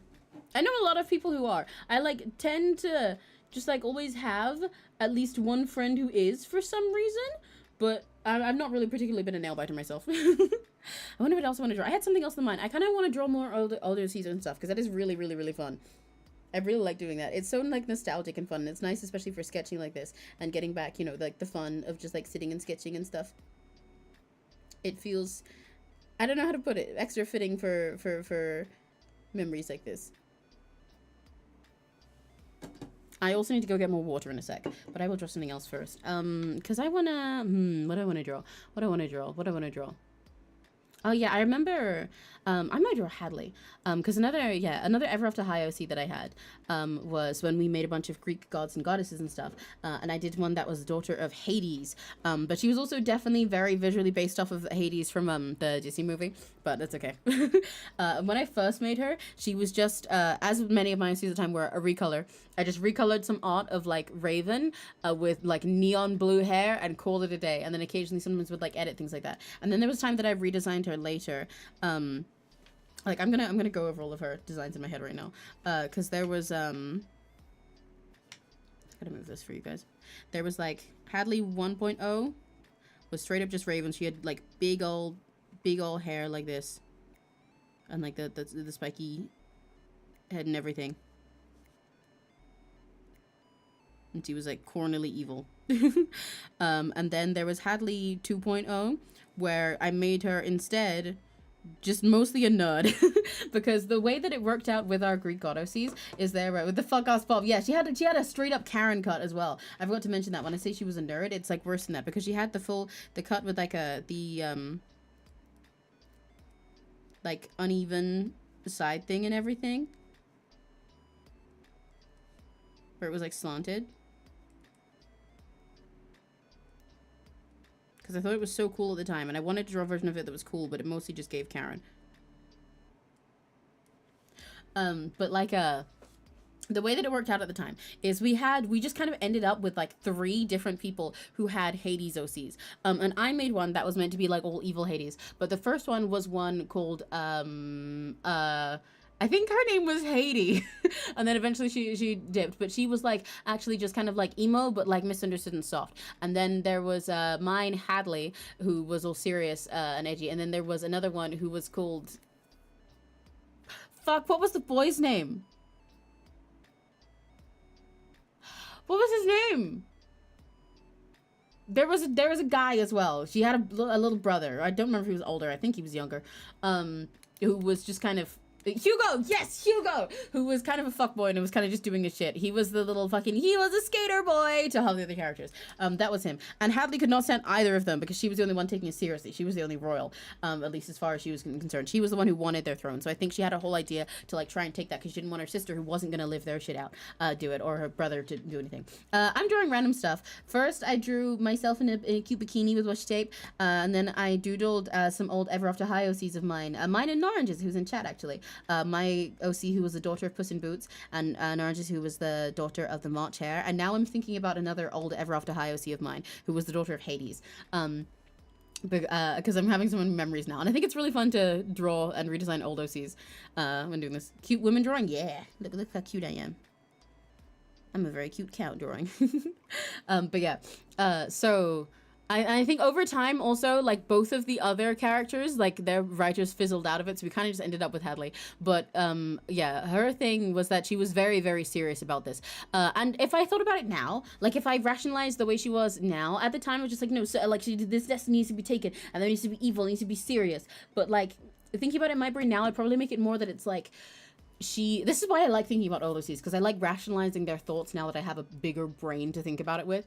It's like, no, I probably would still keep her that way, that she's very serious about everything, but it's not so much that she's evil, but more that she thinks her job is necessary. There still needs to be a Hades. Someone still needs to run the underworld and everything, even if it makes her seem like she's, you know, evil or doing the death thing and stuff like that. She's just kind of, that's a necessary part of life, you know? There is life and there is death. And so if she had, and because in fact, I would be fine keeping her with having siblings as well, but if she had like an older sister or something who like was just like too, in her eyes, wishy-washy about it, she'd be like, no, you can't just avoid this and make everything nice.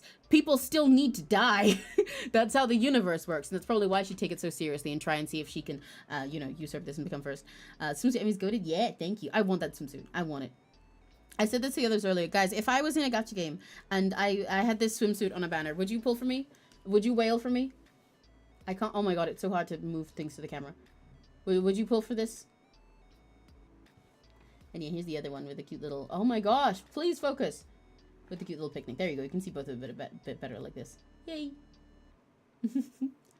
But yeah, so Hadley, when I first designed her, quote unquote, was just a recolor of Raven Queen with bright, like, neon cyan blue hair, because I was going off of the Disney Hades. And then I redesigned her with a fuck-ass Karen Bob. Now I think about her. Spent all my savings trying to get swimsuit. I mean, yay! Would need to welcome a lucky super high. Okay, but would you still pull? Would you still keep going until you got it? But yeah, I think nowadays if I designed her, I would make her just as serious about everything and just as much of a nerd about it. But like I said, more someone who thinks like that is a natural, necessary part of life is death, and somebody needs to take care of that. And you can't just avoid these things and run away from them just because you don't want to.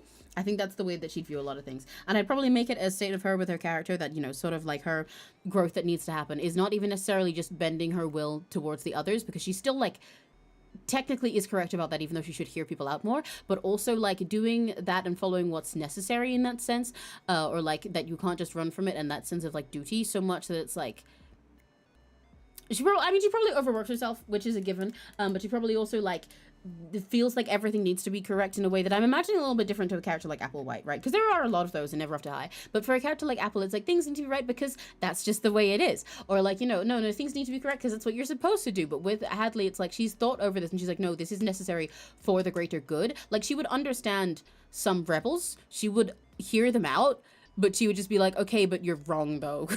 Like it wouldn't be you're wrong because this is the way it's done. She'd be like, you're wrong because somebody has to fucking do it, is probably what her stance would be.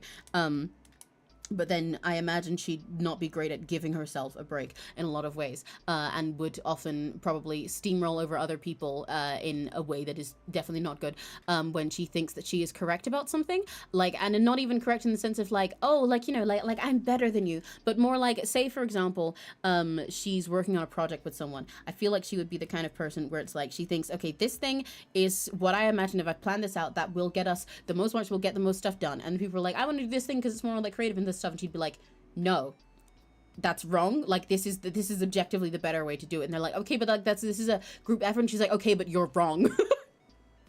I don't think she'd be able to. I think she'd have a hard time understanding the idea of being wrong but going through with it anyway, or doing something for the sake of it, or like stuff like that, and need to bend that way, because then it'd be really fucking hard to get along with her. I need to learn that. All the Ever After Highs include Tabby Cat, Hadley Hades, Tony. Yeah, okay, so I had so many of these Ever After Highs. Yeah, I had Tabby Cat was my Tabby Boots was my main one. My daughter of Puss in Boots. And I still actually sometimes use her or like think about her and want to redraw her. I had these Greek god ones where my main one was Hadley Hades, but I also had one called Harpa Hephaestus. I also had Zelda Zeus, I think, although she was kind of just a background character that I just like technically did the most at itself, I think. Yes, and I had our Undertale ones, which was definitely like my second most used ones, was my Son of Metaton. I think I told you guys about this in a Deltarune stream once, I think, that I had Ever After High OCs that were based on Undertale. And yeah, mine was Metaton's son, because of course it was. He was Tony EX. I loved him. And I think I made more later, because we made a few different ones later down the line. We had like a little friend group that all kept making more. Tabby was my favorite. Yeah, she's still my favorite. I love Tabby. But yeah, I love thinking back on all those scenes like this and being able to think with more brain about their stuff, you know, and thinking about more ways they'd be balanced as characters and like their flaws and what they struggle with other people. Because with before, she was like, you know, doing this because she thought it was like the right way to do things or whatever, and that was kind of all the thought that I put into that. And she was like a loner because she's Hades, but that feels like nothing. But with the way it is now, I'm like, yeah, I can imagine her being really fucking hard to get along with and really hard to talk to. And sometimes that's because of ways that's like just the way that she thinks, but sometimes also you need to try and learn to think other people's ways as well if you want to actually engage with people. But I think for a lot of her life, she'd just be like, well, if they're not going to bend, then I will simply not. I won't go out of my way to make friends. But then she has no fucking friends. So I think that would be a really interesting character arc for her. Tabby, like Tabby Cats? Yeah, because she's the daughter of Puss in Boots. So I just named her Tabby. Straight up, I just named her Tabby. I think it's really funny in hindsight because it sounds like a good name for her. And I think I probably made it that like her long name was like Tabitha or something. But I think it's funny. I think it's funny for her name to straight up just be a cat breed. But I think it's also cute if that's like a nickname and she has an actual name, like Tabitha is a long name, but she just goes by Tabby because it feels like on brand for her. She was kind of she was very Puss in Boots. I don't know explain. I kind of just made Puss in Boots with a girl for half of her personality, but she was very playful like that. A way that I've imagined her since as I got older is I think I made a headcanon for a few years ago that was like, if I use her now, I'd probably make it that she ran like a thrift store. That's what I was going for, a thrift store in Ever After, which I thought would be really cute.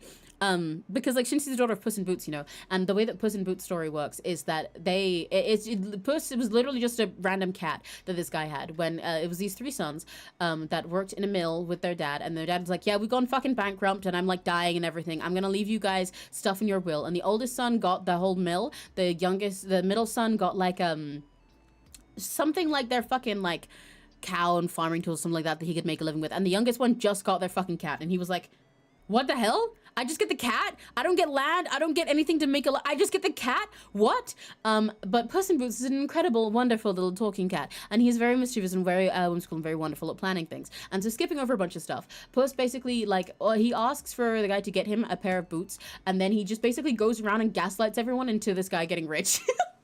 That's the short story. He gaslights a bunch of people. He tricks people, but in like a very just clever with his words way, and makes like some royalty believe that his owner is a marquis who they need to save. Like he tells him like, okay, like give me your fucking clothes, get naked and jump in that river. And he's like, what? The fucking Puss is like, just trust me, bro. Just trust me, bro. It's gonna be really fun. Trust me, bro. And then he does in fact do that. And then Puss stops in his little like, you know, boots and cape and everything. This carriage that's coming by with the king.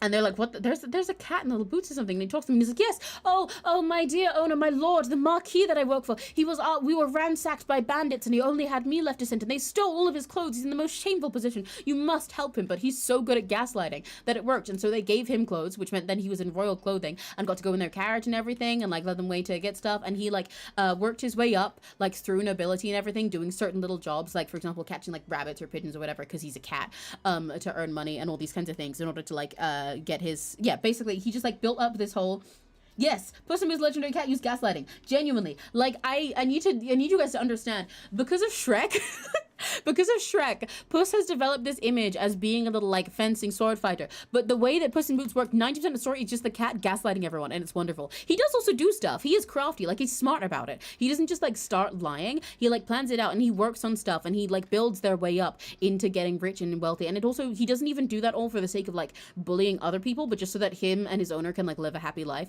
And they do that while fucking rich and loaded, but like, yeah. And he gets to like marry Princess and everything at the end.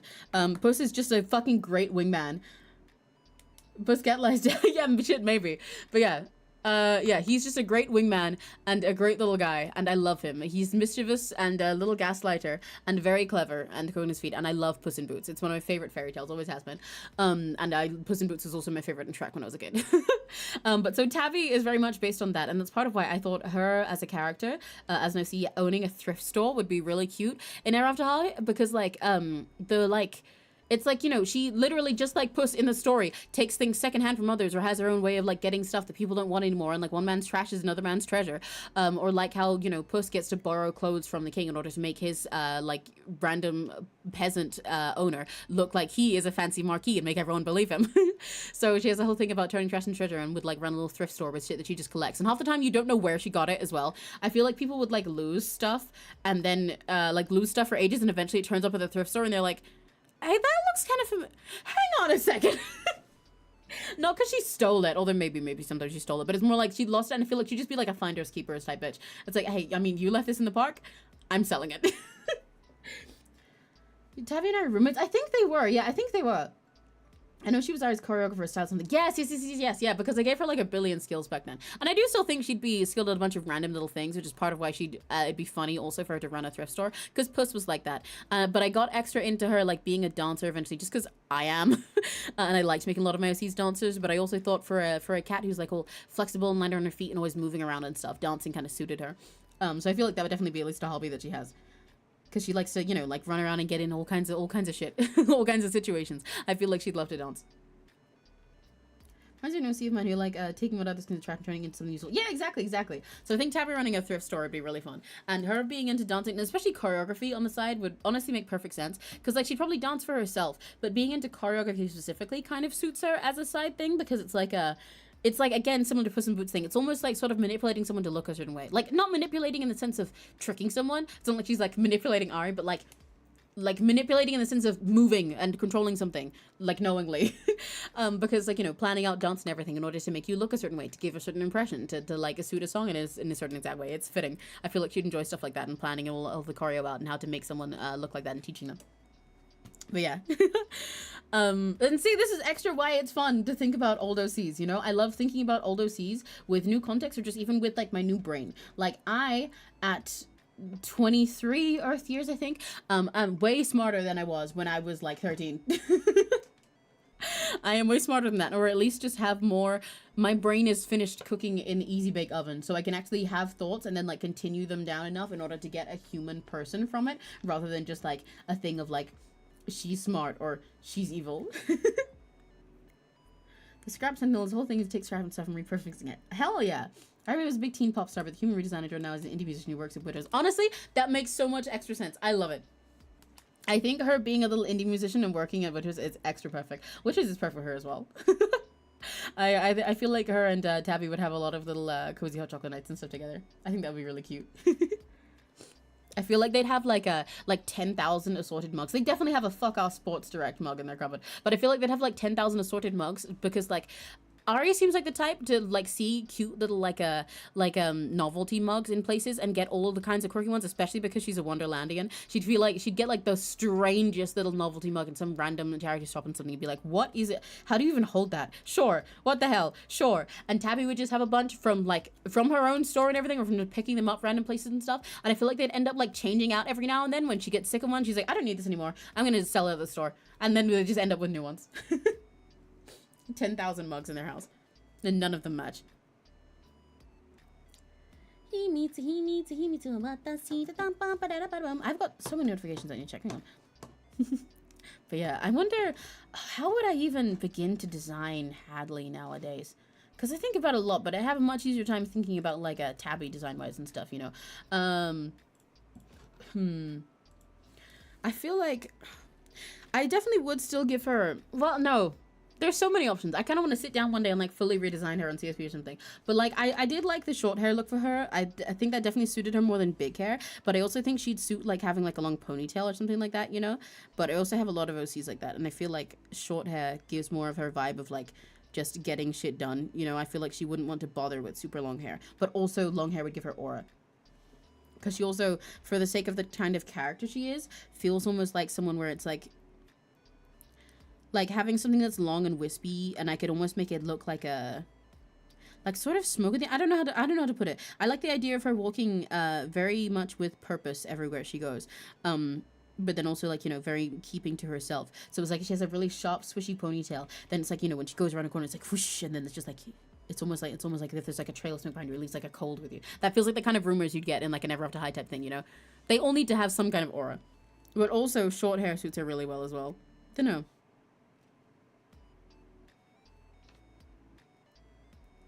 I definitely would like to keep her stuff very angular and straight because it feels like she'd almost like cut her own hair with a ruler. But I don't want to give her the Karen cut. Even though it was cool having one that was like just sort of like that, I don't want to give her the Karen cut. I feel like I could pull off an almost Karen cut if she looked more like Yelan from Genshin Impact. But I think that's kind of like too much aura for her, you know? Yelan is like way hotter. But she is also blue in the same way. How does Yelan's hair look? Yelan Genshin. And she has uneven bangs, and I don't think Hadley could do that. I think the old Hadley, my designs might have had that, but I don't think this Hadley could do that. It does, like, it would, like, look really cool in her, though, but I almost feel like I'd make everything extra symmetrical for her. Then again, I don't know. When I think about things like this with characters, I think a lot about, like, the symbolism of it, right? Like, I have a lot of characters, very few people cut their bangs uneven on purpose, so you usually gotta be pretty quirky for that. This is proof that I really need a drink, because it's making it harder to speak because my mouth's really dry. Pretty quirky for that. Or sometimes ones who are super asymmetrical, you know, it's like they're somehow, like, you know, breaking the status quo and stuff like that. Whereas for Hadley, a lot of her stuff is very ruled and precise, so it feels more like she would keep everything even. However, I also feel like hair like Yolan's in like the, like for context, her hair is like a, it's like this.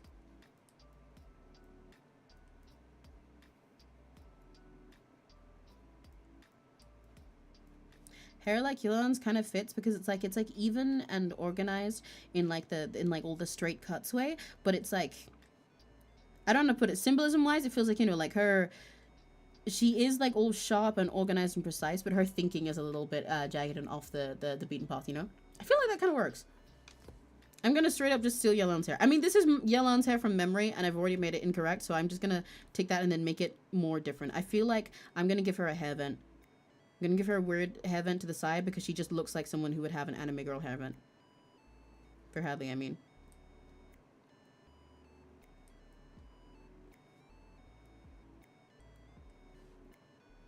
Now I'll make this bit extra long because I feel like it just needs something.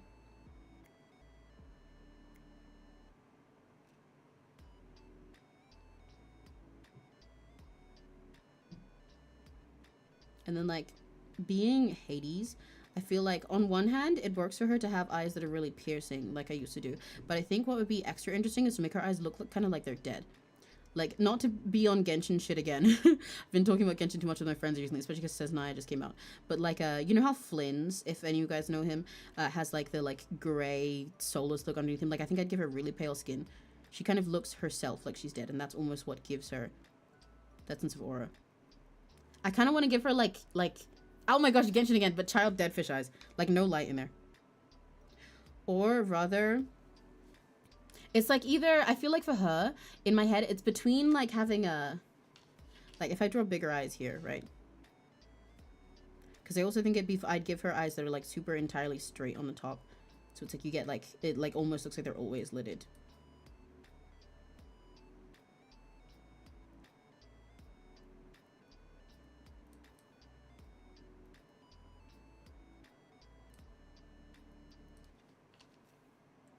Hang on.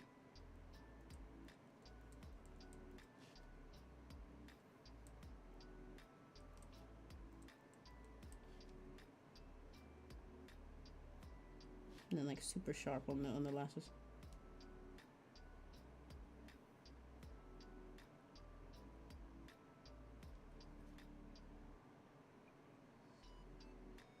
But like, so for her in my brain, I'm torn between the idea. How did that activate my fucking Alexa? I'm torn between the idea of her having like the dead fish eyes look, or like that, but with like something sharp straight down the middle. Or you know what? Because it's something sharp straight down the middle feels like fitting for her because it's like she always has a specific goal in mind. She's heading solely towards that. But I think I kind of fuse them. Yeah, like she has like the like that dead look to her. Like her eyes are just a void. But then with like a, I don't know how to put it. Either like a ring or like a line straight through it that I would do in white if not for the fact that I'm drawing this all in black, so I can't really do that. I kind of mess myself up that way. That just like makes her look like solely fixated on something, you know? So it's almost like whenever you look at her, it's like she's looking past you. That's what I'd give Hadley. Yeah. Strangely, in Perry Poseidon's books, Hadley was a snarky outsider and Zelda was their Regina George. Hated how Perry made Penelope a klutz like hell. Oh no, yes, I remember this. Because for more context, we used to like write like little stories about our OCs on Wattpad as like often as their diaries and everything. As always, just like writing out their days, sort of like how Ever After High did it. But I remember Perry's weird ones. Good afternoon, hello. I'm talking about my Ever After High OCs. What we do right now. That's part of what I drew up here. I remember Perry's ones, how it just described a whole thing about how she was like totally perfect, and then for some reason,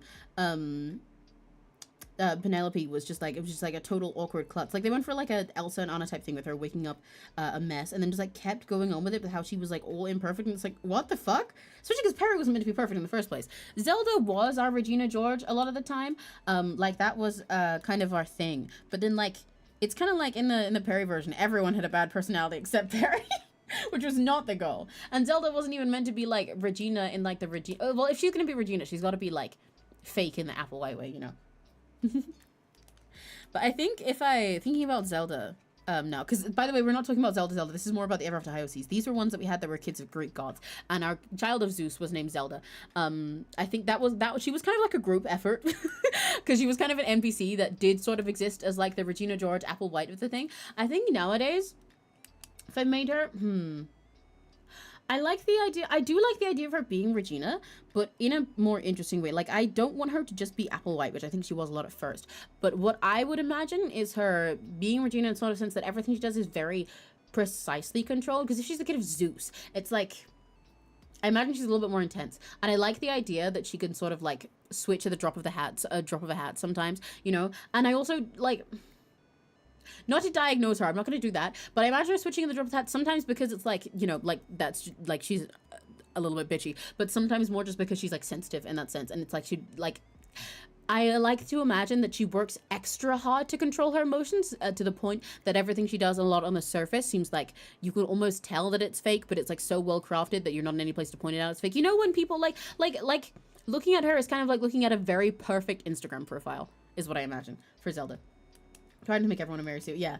Like looking at her is like looking at a very perfect Instagram profile, I imagine, where it's like everything is so precisely aligned and filtered that it's like you can tell someone is trying really, really hard for this. But it's like, it's still pretty. You're still following it. It's still lovely. They're still, you know, acting nice towards you, even if everything they do feels like it is like professional, like media trained. That's what I imagine for her. So it's like she has to work extra hard to overcompensate for that to the point that everything feels controlled. But that also means it's like she, you like runs things and probably is involved with a bunch of like student things. But I'm not imagining her like Applewhite about it, because Applewhite is like she thinks everything will be perfect and she keeps working hard to be everything perfect, but she kind of like doesn't look at a lot of the behind the scenes of it. Whereas like for Zelda, I feel it's like she's like crashing out every 2 seconds if she's not like this.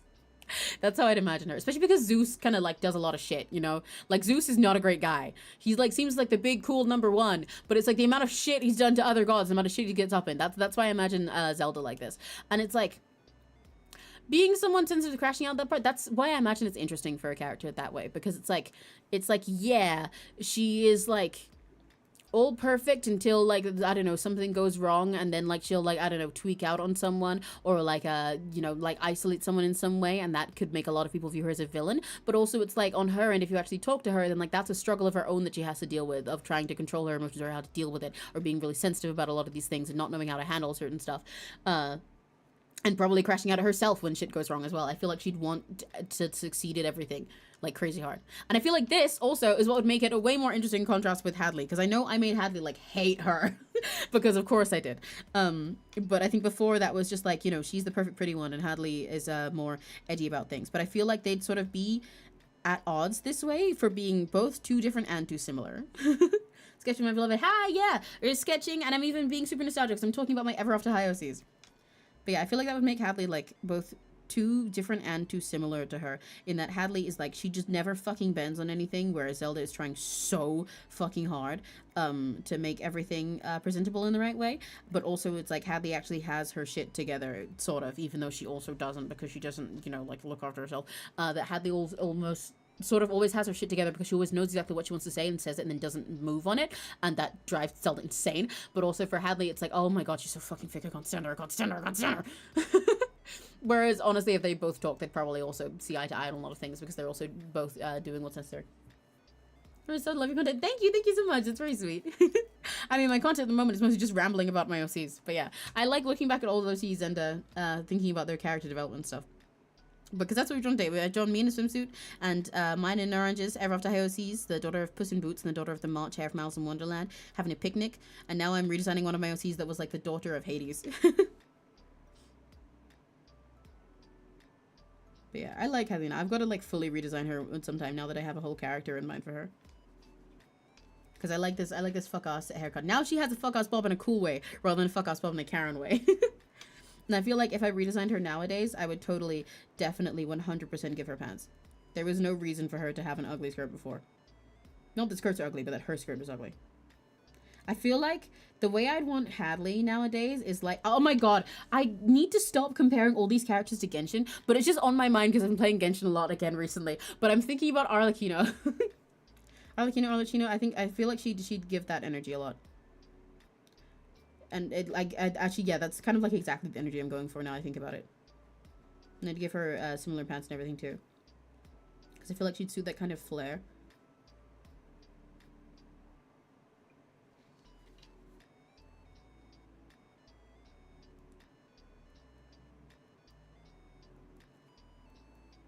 This is a weird ass pose that I did.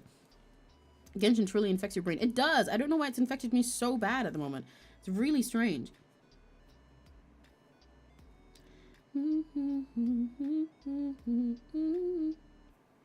Yeah, it's so fun to look at all those Cs that you had like such surface level stuff of and just kind of like rationalize the way they are until you get a character. Because sometimes looking back at all those Cs and redesigning them means like restarting everything from the ground up and changing them. But sometimes you can just look at them and try and like humanize the actions that they did in the way that they were, and then you get something new from there. And I think that is like the most fun when it happens to go that way. Because when you can rethink it that way, it still feels like the person that you loved before, but more just like you can actually look into their mind now and like reason with them. It kind of almost feels like when you like learn something new about someone that you maybe didn't like before, like maybe someone who's like a celebrity or something that you only saw in one dimension, and then you learn a new side of them and it like humanizes them in a new light, you know?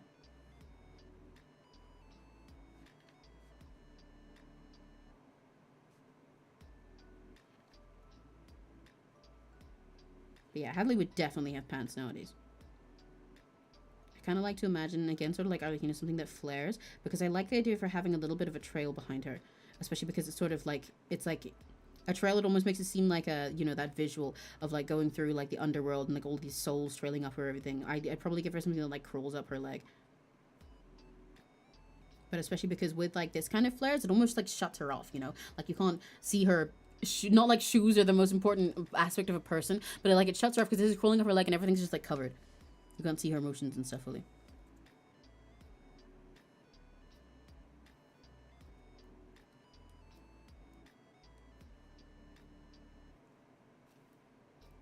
And then do something similar for her hands, but I'd also want her to have her actual hands themselves free so that she can write stuff and shit.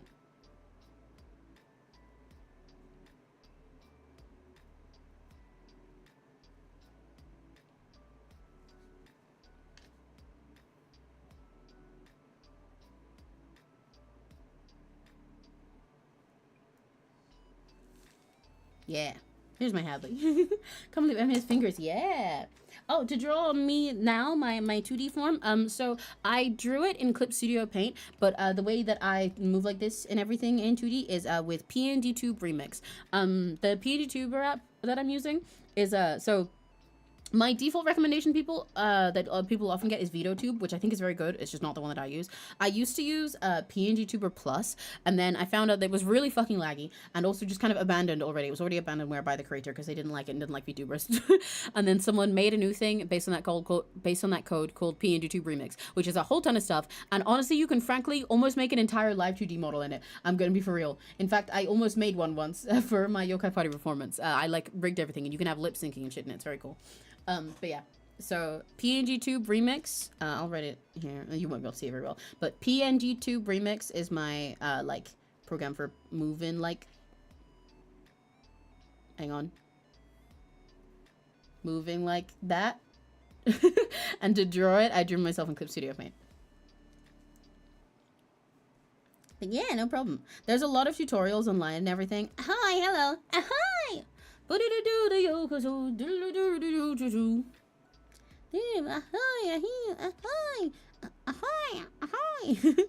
yeah, there's a lot of tutorials online and stuff for doing PNG tubers, and I highly recommend those. But also, mine is incredibly simple.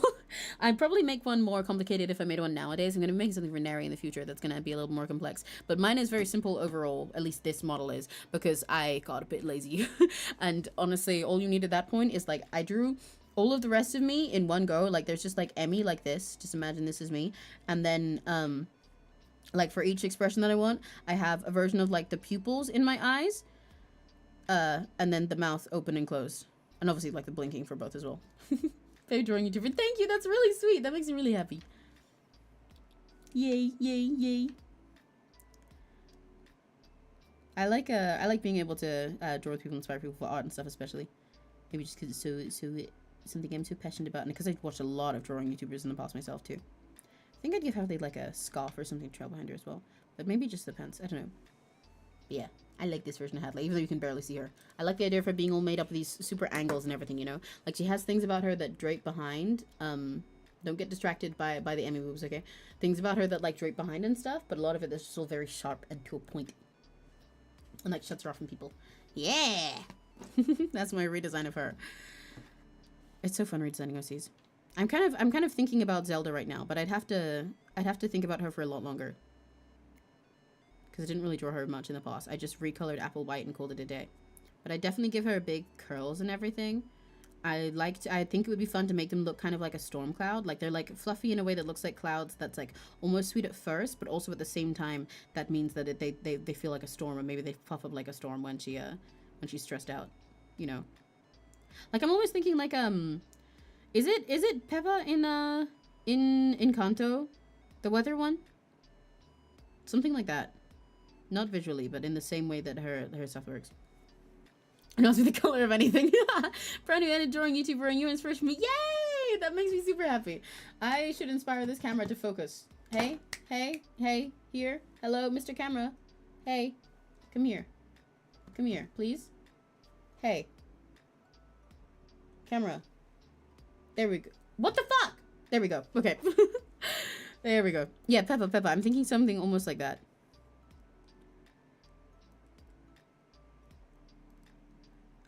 With like braids and like the full like a circlet and everything.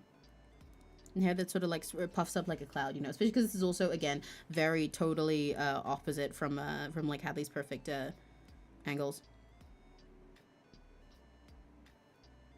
And also because I imagine her with the aesthetic. Again, like I said, she feels like she's someone that I imagine would feel like looking at a perfect Instagram profile. That's like a little too perfect, you know. But not perfect, like too perfect in the sense that it's like, oh, you're so just Regina George. Oh, you're an asshole. But more it's like, I can see that you're try-harding. Although she would also be Regina. I don't know how to put it.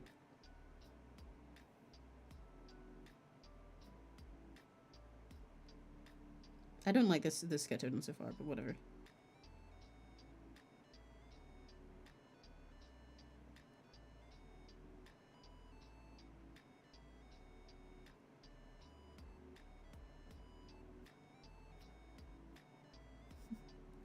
Maybe like a flower or a feather or something here.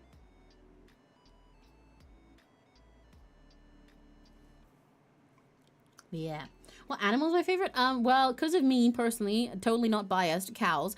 But also I like a lot of animals. I like sea bunnies. I think they're very cute, and I like all kinds of like fuck-ass sea slugs. I don't know many of their like types and stuff very well, but I have a mutual friend who likes them a lot, and I like learning about different ones from them when I see them on Twitter. I like flamingos a lot. I really liked them a lot when I was younger. I like all kinds of like cats and puppies and stuff like that, and bunnies. I'm more of a cat person than a dog person though. I'm quite fond of lions. There's definitely more things that are like, they're just not coming to mind. Sea bunnies, they're a type of like sea slug that looks like a little bunny. You should Google them, they're very cute. They're also actually that type of like a sea slug thing. That's what Melusines in Genshin are based on. That's why they look like that. They're based on sea slugs. Seahorse and red pandas. Face. Those are very good. Those are very good options. A lot of fish and stuff are really cute. I like, there's some things that I like extra like, but more like secondhand because it's someone else. Like someone I know and care for very dearly is like very big on foxes. So I love foxes a lot. I love them anyway, but I have so many fox things just like because of them. And like Neri, for example, who I also care for very dearly, is big on whale sharks. So I love whale sharks every time I see them because I'm like, oh my god, that's Neri. Or like, you know, I have my other friend and I go, oh my gosh, that's foxes. Pancake octopi are adorable too. Yo, pancake octopi? I don't know what that is, but that sounds cute. Pancake octopus. Are they the, I'm gonna guess, are they the little bitty? They are the little bitty ones. Yes, those are so cute. They're super duper cute. Only dog person when Grim is on screen. Okay, well, hey now, in my defense, I'm a dog person when most pretty people are on screen of any kind. Yeah, no, that's real. See, I'm a cat person in the sense, like, I'm a cat person in the sense that I prefer having a cat. Like, I have had cats all my life as pets, and I've had dogs for a lot of it too, and I think dogs are awesome. But I'm just like, I'm more of a cat person for collecting them. But I love dogs as well. And I, myself, am way more dog-coded. And I also tend to, like, be surrounded by dog people. I don't know how to explain that. I'm just like, I'm like a puppy magnet. I tend to be surrounded by people who are dog-coded. Like Homo. Or like even Neri is very puppy. Neri is very puppy, even though he's a little candle guy. You just like, you meet him for like 10 minutes and you're like, yeah, that's puppy. And I have like the fox person I mentioned, and those are technically canines. Nicholas, huh? Who? Oh, is that one of yours? I love corgis. Oh, corgis are really cute. Corgis are very cute. I also really like Pomeranians. Used to be my favorite type of dog when I was little. But that's also just because I used to see so many photos of like the tiny, weeny, teeny ones on the internet. I tend to like little dogs more. Although I think big dogs are very awesome, and I do love a lot of them. Like there's tape on my finger. My semi-sister has a blonde Labrador that I love a lot. But I'm more of a little dog person. I like little fluffy dogs. Like corgis and sheeps. We drawing tomorrow. Ah, yes, that one. Yeah. Yeah. I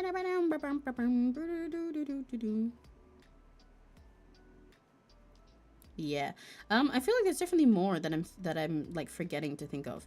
Why am I forgetting right now?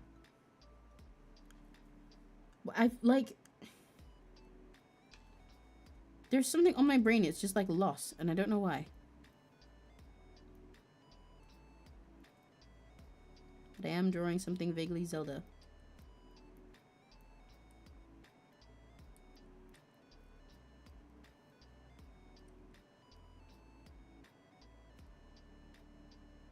Imagine her with like some kind of like super intricate like braid or whatever at the top she has to do all the time, but then with a lot of the hair that flows freely like clouds behind it.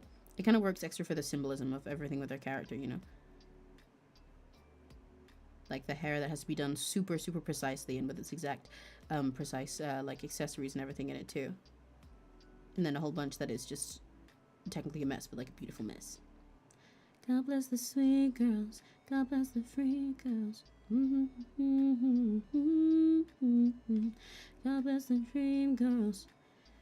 And yes, God bless even the mean girls. That's kind of the vibe I get when I think about these two, basically. That's that song. If I was making a playlist for Zelda as an OC nowadays, I would give her that. Because she feels like a character, again, like Regina, but like Regina at the end of the movie, you know? Where you kind of come to the realization that even if there's things she's done that are mean, or is technically like a mean girl, it's like she's still just a girl. And yes, God bless even the mean girls. I like the idea when I'm thinking about Zelda's an OC that it's like when she's like stressed out, you like touch her and you can get like a static shock, you know, especially like with like her hair and stuff. The girls are Gina George, yeah. You like my dog? She's not too tiny, but not too big. Sort of knee height and so fluffy when so fluffy not in her summer coat. Oh yay! Yeah, I love fluffy little dogs. I love fluffy dogs. I like dogs and they're well behaved and respect my boundaries. Don't want to be jumped on. That's fair. So yeah, you're definitely probably more of the cat type person. I mean, to be fair, cats also jump on you, but like not in the same way that dogs do. And yes, God bless even the mean girls. No, I'm not bringing all this baggage home. No.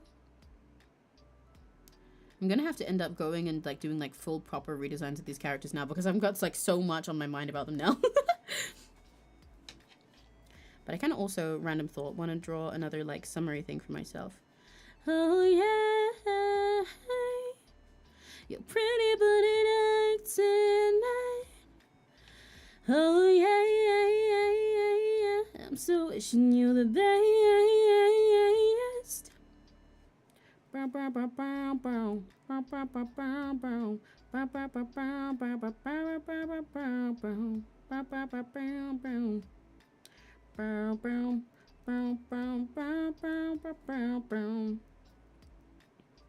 God bless the shy girls. God bless the thought girls.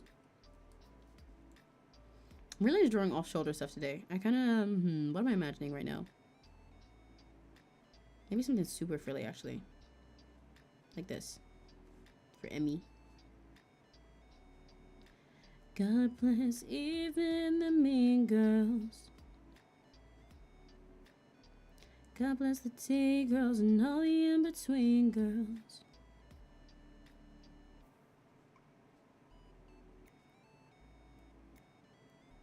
Maybe something with a big bow. Wow.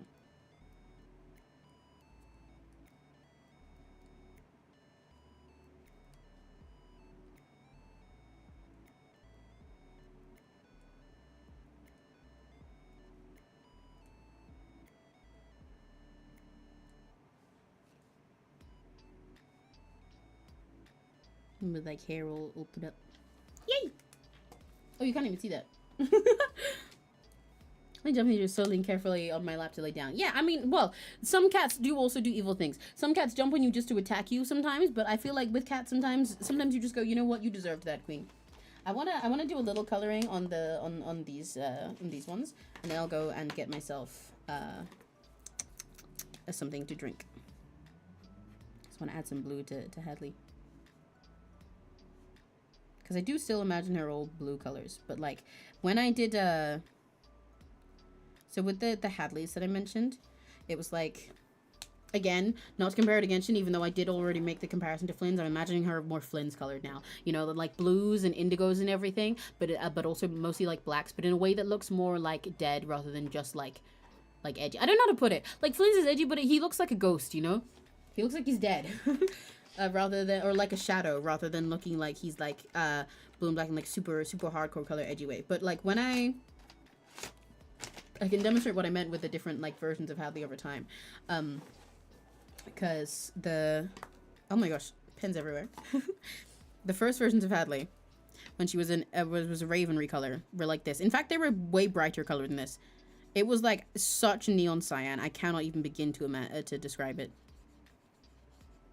You have to imagine me going to like full saturation color and then like doing the recolor on like the shittiest random app as well.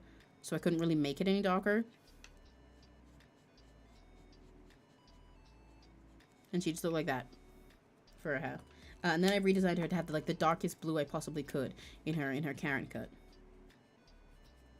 Which was basically around this color, but like a little bit darker. I think I gave it like black highlights or something. And now I imagine her blue, but like a very indigo and more blacks. I think I'd mixed in some purple and stuff with her design. Because before it had like just like full, it was like all blue. But I feel like she deserves some other colors.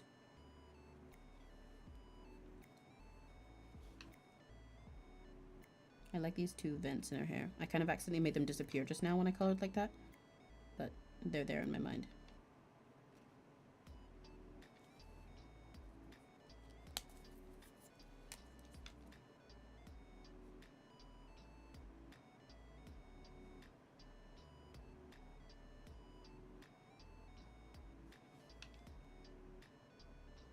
And then, like I said, the eye is all dark, but with like a ring of some kind of light. So it's just like she's singularly focused on something. And when she looks at you, she almost just looks like through you. Yeah. It's like she's not in the room. In any conversation that's happening. Yeah. You can't even see that. Any OCs you regret making? Oh, for sure. But I mean, for the most part, a lot of OCs is like, it's not so much that I'd regret making them, but that just that I'd remake them in my life later, you know? There's the bottom. Just that I'm gonna remake them in my life later, you know? It is so hard to line this up with the camera when the camera is flipped in both directions. Oh my gosh. Wait, no, that way. There we go. Ta-dong. Ta-dong. But like when I was a kid, I think for regret making, it's mostly just times when I was younger that I make OCs that are really stereotypical, you know? Those are the ones that I regret. Otherwise, I don't really regret making them so much as like maybe sometimes they get trashed later down the line. Like they might get left behind, they might get forgotten, but I don't so much regret making them most of the time. I just kind of move on or don't do anything with them. But I definitely had OCs when I was younger that were super duper like stereotypes. As I think most people did. Because when you're a kid, you're dumb. Especially if you were raised in places that don't teach you everything. And to be fair, by stereotypes, I will say, it's not so much like I like you'd like go through my OCs and find one where it's like, yeah, they're evil and like racist or something. But more like a stereotypical in like the legends. Like, say, for example, I'm sure there were times when I was younger, when I was like 10 or something, being raised in the whitest village in the world, where I'd make like, I probably made some of my first Asian OCs, like stereotypically super math geniuses, you know? Like that. And I regret making them because I'm like, oh, dude, you could have thought harder than that. Like I probably had token diversity OCs when I was a kid. And I don't mean that in the sense of like they were diverse for the sake of it. I do not believe in that. I think they can be as diverse as they want to be. But ones who felt more like they were filling a role of like, yeah, here's the only character that is this thing and they're a stereotype of that thing. There were definitely times I had those when I was younger. Those are the ones I regret. But also a lot of times I've remade those OCs into better things later in my life, so it's not too big of a deal.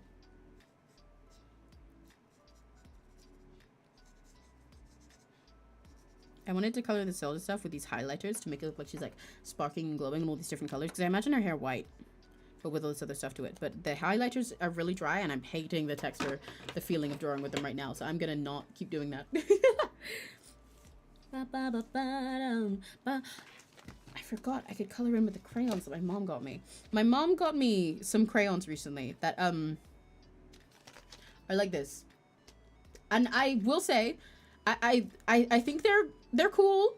I think it's cool they exist. I love seeing things like this for kids that have like different skin tones and everything in them. Wait, let me show this way. That have different skin tones and everything in them. I forgot that it's flipped anyway.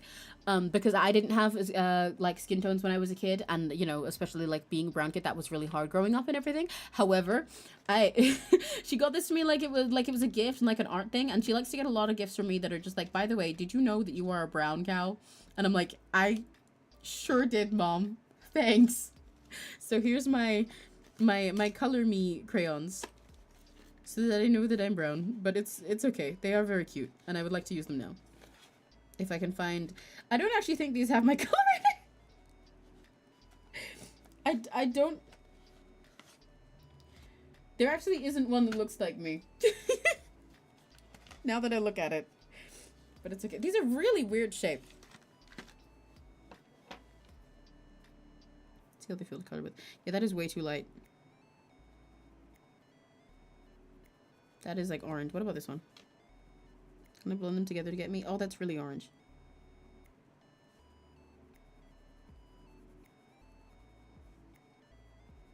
So there is in fact not my skin tone in here.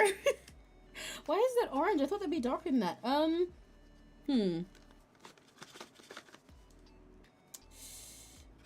Most of these are kind of gray. They're all like not the color that's on their wrapper. This one's a bit closer. They do feel pretty nice to use. The thought that counts, the thought, yeah. I can even give myself a little bit of color over here. There we go. I'm using them all.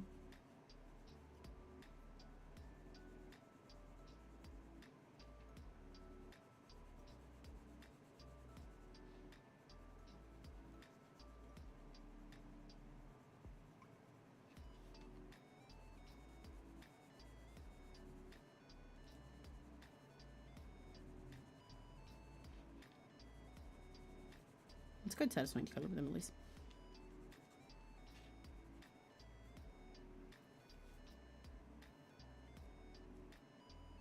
Now I can shade my boobies.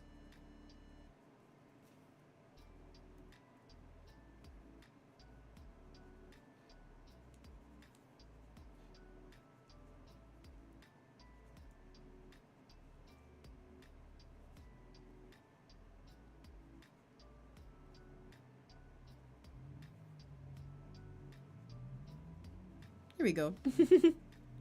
I used them.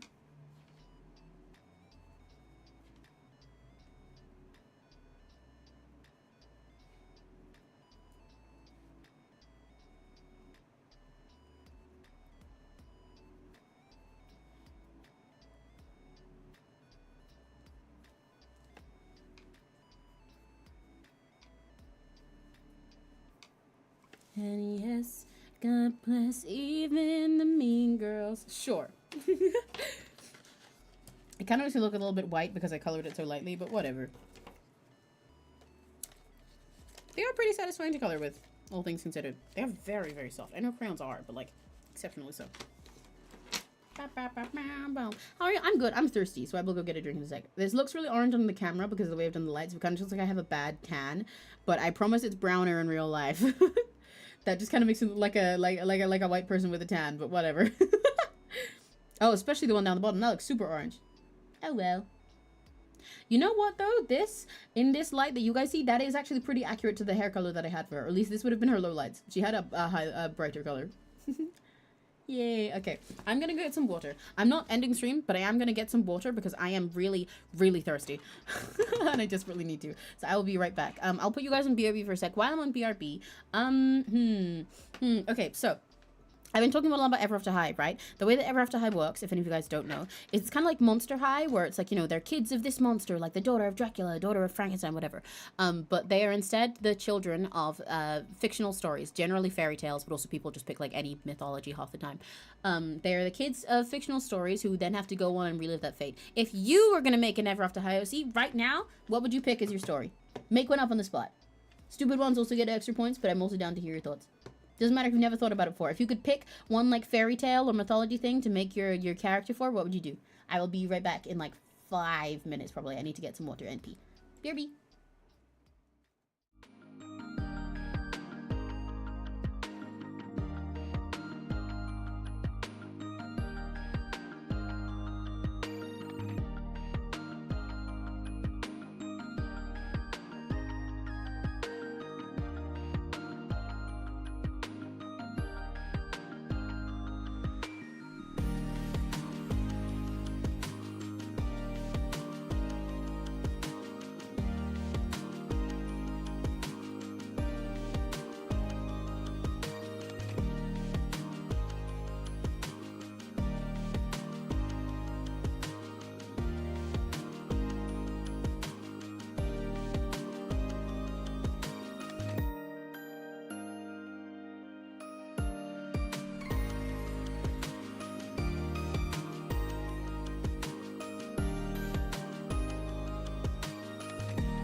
I'm back. Hello. Hello. Hello. I return. How do you name ever after I have... Sorry, I did the thing again where I ran up the stairs for no reason and now I'm out of breath for no reason. How do you name ever after high characters is a good question. Well, it just depends. Like, they're always something associated with the character, but that is literally where it starts and ends. You can decide for yourself. Like, sometimes they are puns based on their names. Like, you know, you have like the Mad Hatter and then you have Maddie Hatter, so that's Madeline. But oftentimes they are just things related to them, like Apple White and Raven Queen, you know? So it's literally up to you. They have to be something related to their story or to their parent, but like that's the entire rule. That's it. Sometimes they'll take a name from something else in the story. Sometimes, a lot of times, it'll be like an object or a thing. It's just usually something related. And you can often think about like how their parents would choose to name them, you know, because like, of course, it makes sense that the Mad Hatter would name his kid Maddie, and then they'd be like, you know, Mad Hatter and Maddie Hatter. Whereas like for like Raven, it makes more sense that her mom would name her something like that, rather than just like what fucking Evila.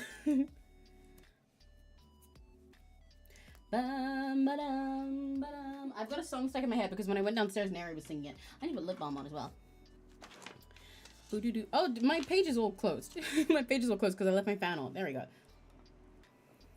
But yeah, I've got music stuck in my head because when I went downstairs, Nary was singing. He does this a lot. Both of us, in our house, just all the time, you pretty much always hear someone with music. There's always someone doing some bullshit. Because we all listen to music while we work, and we all sing along loud as fuck while we work. Okay, what else do I want to draw today? Because I realize I probably don't have much more time today, actually. I don't know why I turned my fan off. I'm going to need it on. I don't have much more time today, actually, because it's about 5 right now. But I can doodle here something. There's tape here that I need. You know what I want to do, actually? I want to add aura to this chicken. This chicken down here. I want him to have some more spice in his life. But I also need him to not be obscured by my big face. Ah, I dropped a pen. Fuck. Let's put these all over here. Bum, ba-dum, ba-dum. There we go. I dropped my pen. Ah! And I hit my head. Okay. This chicken deserves to have aura. This chicken deserves to have some power. Let's make him an auraful chicken. I'm gonna color his little beak.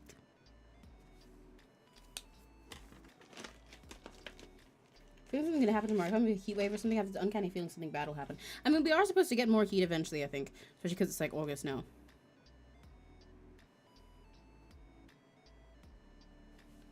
But I think what will happen tomorrow is things will be awesome sauce, and I will make awesome sauce for dinner.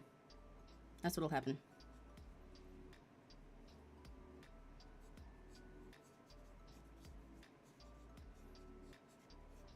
And this chicken has aura. I was dead serious. I'm giving him aura. I'm gonna make the flames like start from his little crest, you know? Super Saiyan chicken. Clickbait headline: a cold snap is coming? What? That's crazy.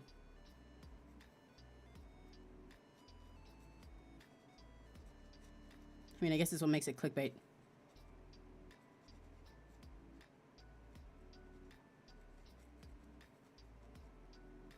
Or a farming chicken.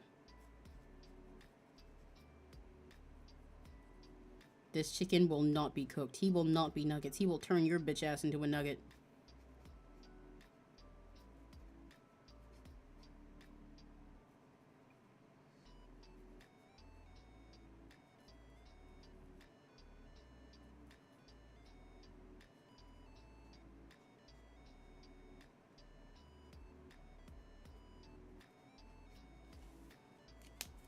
Or a farming chicken. And it's been time something's happened. This is true, but also that's been something happening for a whole week generally. I'm sure I'll be okay. If all else fails, I'll draw on Discord.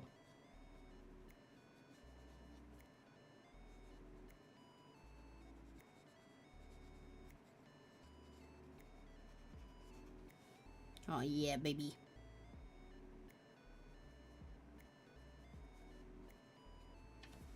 That's what I'm talking about. Now the chicken feels more alive. This is the life the chicken deserved. It kind of almost looks like he's shitting out the flames, but I'm gonna ignore that for now.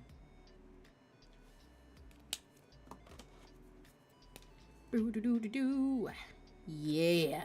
I like this chicken. This is my new heir after 𝘆cie. He's the child of the golden goose, but they fucked a chicken instead. And this is what happened. He became all-powerful.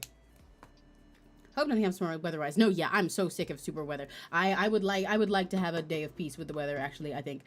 Personally. Self-roasting chicken. Exactly. Exactly. Why did the chicken cross the road? He's just too fucking fire. He's too fucking fire. Sorry, one sec.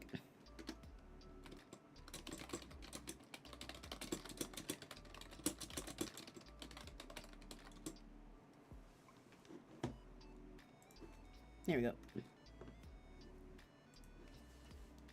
Self-roasting chicken. He's got too much aura. He's too good. He will never be cooked. He will cook himself if you try cook him. And then he'll come back. He's like a phoenix, except he's just a chicken. He's like Takanashi Kiara.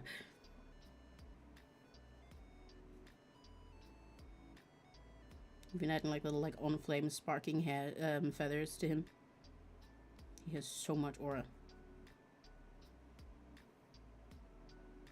Something evil in his eyes, something mighty, something that cannot be crushed, a spirit that cannot go down. What were the rest of you guys Ever After High answers? By the way, if I knew Ever After 𝘆cie now, it'd be impossible because I use my favorite stories, right? I love Alice Wonderland Marvelous Skin. True. You've kind of used up all of your codes. But yeah, I like the idea of a trans Cinderella story, like you said, Serena. I think that's really cute. And I think it would be great for Ever After High too. I think your trans Cinderella should date Darling Charming. Personally. That is, if you are not aware, the daughter of Prince Charming. And in Ever After High, they already have two sons of Prince Charming as well, because there's also like they canonize that there's just like a whole family of Charmings in their universe because there's a Charming in like so many stories. Yeah, hashtag more lesbians.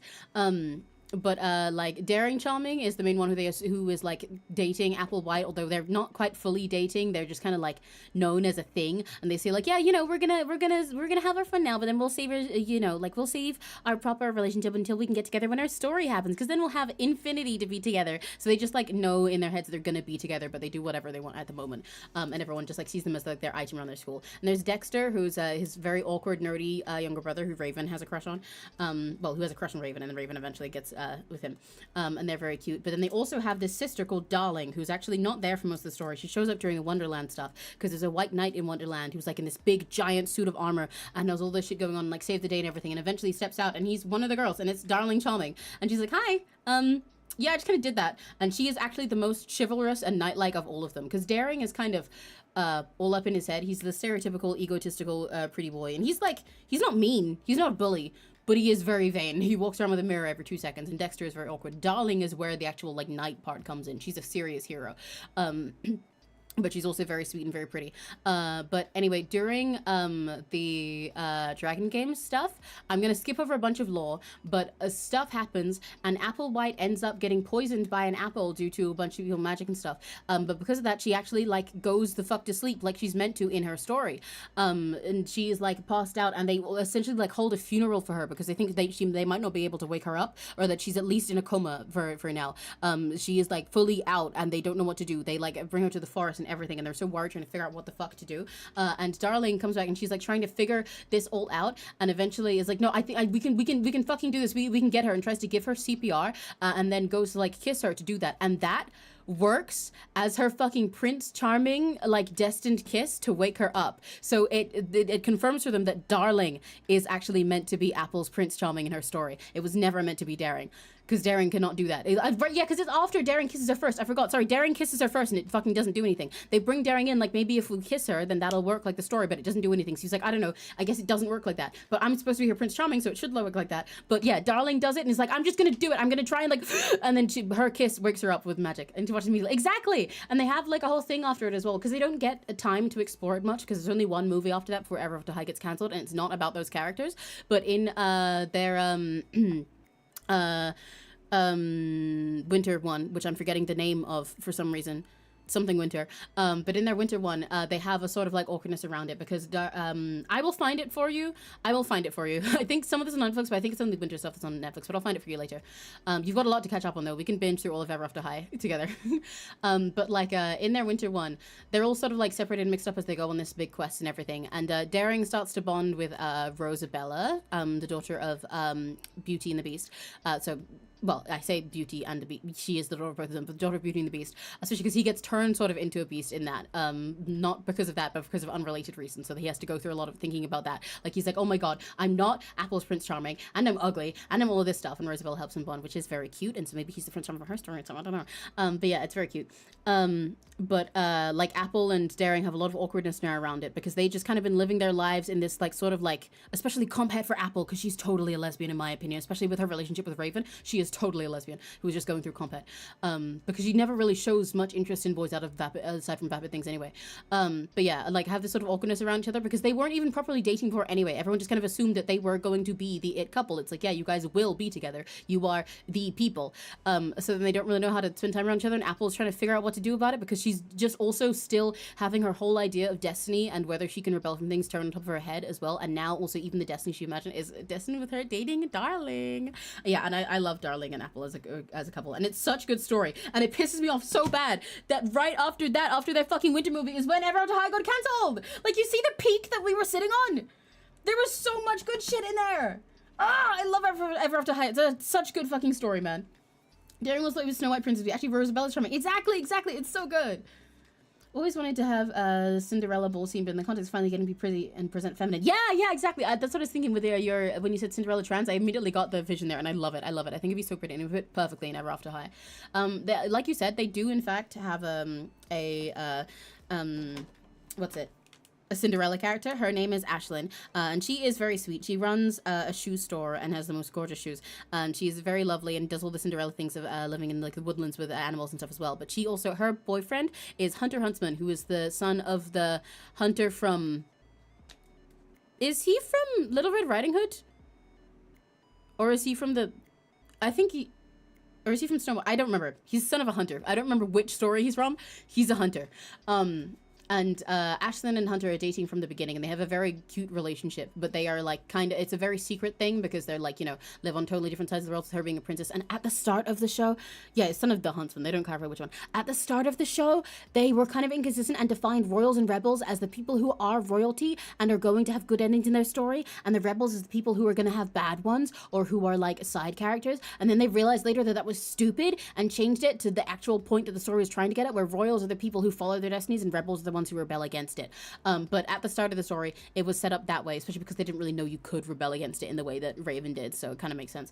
And so they had a secret relationship because they were like, you know, kind of Romeo and Julieting it, especially because they were dating someone who wasn't in their story, because that means that, like, you know, either they're gonna be together now and then not be able to be together later, or they're like, they plan to rebel against it and date someone who's not in their fucking story and just like not follow it. So, but yeah. What I was saying was your Cinderella idea is goated, and I saw the vision the second that you said trans Cinderella of the whole bull thing. I agree, and I was explaining that there is a Cinderella character in Ever After High, but I think you should ignore that when making your 𝘆cie anyway. And also, you could give her like a sister. Why not? Holly Huntsman shows the evil Queen Snow White. Yeah, I think it was that one. I couldn't remember fully. I think it's that one, especially because it's more like dramatic and interesting. Okay, what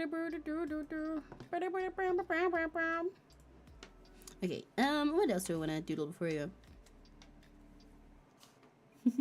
I don't have much. I'm kind of happy with how all these drawings have gone today. I kind of want to design another Emmy outfit, but I can't bother to draw the head, so we're just gonna make something. But I want to think of like another summer dress.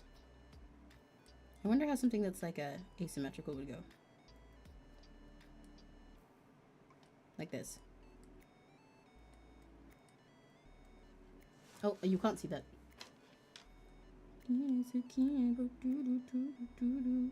But yeah, Serena, remind me later to find you Ever After High. And you can binge it all sometime.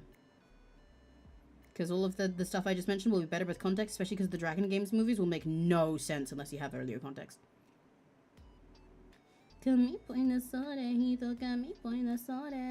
I want you, want you, want you, do do do do do do. Do do do do do do do do do do do do do do do do do do do. Do do do do do do do do do do do do do do do do do do do do. Poison, poison. Do do do do do do do. Maybe I'll make this in blue. That is true. Do do do do do do do do do do do do do do. Got me boina. Because I think of another summary thing, but like sexy style. Got me boina. Wait, I made Ari Mae. She was the daughter of the Mott Chair and Alice. Right, yeah, she was definitely made for Alice debut. I remember when she was the daughter of both. And there were so many, as well, so many Alices and everything that got turned upside down when Alistair dropped. I remember the day that Alistair, like, changed essentially the meta of Ever After High role players. I'm gonna use more washi tape for this, actually, because Alistair is the daughter of, Alice in Wonderland. That's kind of evidenced by the name. But like, first of all, we didn't have that for ages, so a lot of people made Alice characters, or like headcanoned how Alice would be, because we had Maddie, and we had Kitty, and we had Lizzie. Like, so we had the Cheshire Cat, we had the Mad Hatter, we had the Queen of Hearts, and like all a bunch of stuff, but not much info on Wonderland as a whole. And not, you know, Alice, which you'd think we would have first or something. So everyone had their own theories for that and everything. And then Alistair Wonderland dropped. Well, Alistair Little, I guess. Can this move? And he surprised a lot of people because he was a dude, first of all, but also because we finally got a guy who, like, wasn't ugly. With all love in the world to Dexter and Daring and Hunter and everything. And, I'm forgetting Robin Hood's name. But, you know, with all love in the world to all of the other guys, they were very NPC. You could tell that most of them were there to be funny and be background characters, or some of them were there for a very specific little love interest thing like Dexter, but he was like designed to look awkward, you know. They looked very generic and the same. Alistair was their first like pretty boy. And so he changed a lot. And also in regards to people making like edits and stuff, obviously a lot of people who had OCs who were Alice's daughter or something like that, ended up rethinking it. But also for everyone who was like making edits of boy OCs in Ever After High fandom, they suddenly all of their bases changed to Alistair. Because he just looked so much better. And he had hair that was like actual hair and wasn't just like two spikes that you could tell were plastic on a doll. Even though I think he did still get plastic hair in his dolls, but whatever. He had hair that was actual hair and had more going on, and more frames as well that weren't just like the same two things. They had to design a new boy, and therefore it gave people a lot more to work with. He changed the meta. And then we also got Chase Redford as well, who a lot of people ate up immediately.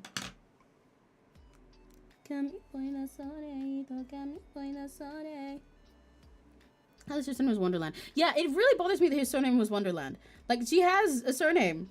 It's not fucking Wonderland, hello? Like, I know he's from Alice in Wonderland, but that's not how that works.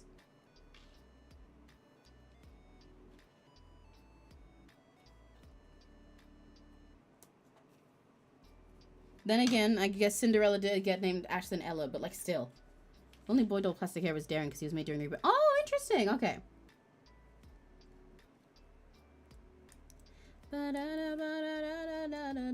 I don't use this tape much. From you guys, it looks just white, but this is like holographic and like it looks. See, it's like hollow and like all these creamy. Oh, you can see it now. It's kind of pink like that. So I thought it'd be nice to use for this like sexy but like floaty and elegant summer dress kind of vibe that I've got going here. It's really fun to use washi tape for this stuff. And just feels nice to sit and do a little basic crop like this. And just to see all the different textures on your piece when you're done.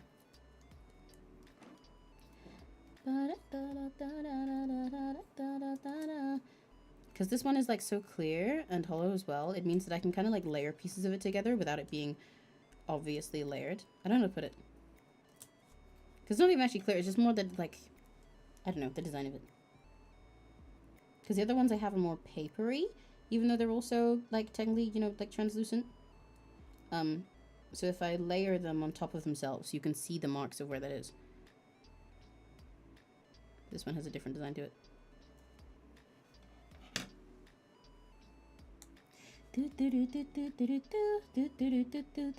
Actually, I can use the scrap piece that I just cut off on my hand. Oh, right, yeah, I forgot about that. Wait, no, I don't think all of it is. I don't believe all of it is, unless people have re-uploaded it, because they have Ever After High stuff on YouTube, but if I remember right, that's not all of it, because they had webisodes and also they had movie stuff. They might have finally put all of it on, but I don't recall, because you might be missing some of the longer things. But it was aired on YouTube originally. But the winter one is on Netflix. I think it is all on there, actually. I don't know. I don't recall if it's all on there, if they just cut it down to their little mini episodes. Poison, poison. Do I have any other scrap bits I can use for this corner?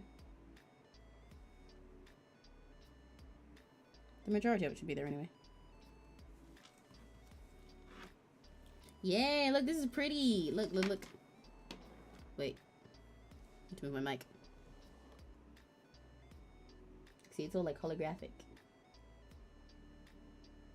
Imagine a baddie shows up in a dress like this at your club.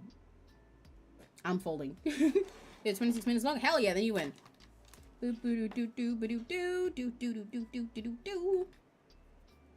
Okay, I want to get out the crayons to color and skin again. I still need to find any of these crayons that actually looks like me. Because they are mostly not the colors they are advertised as.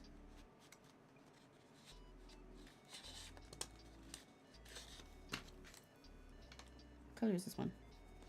That's about right.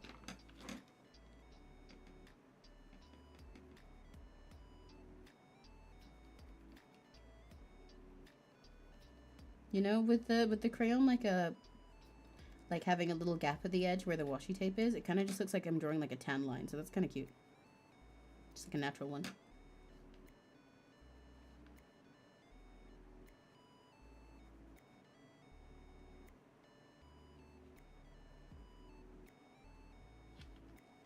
Done a lot of re-uploading during the reboot for Ever After High. It's completion. Yay!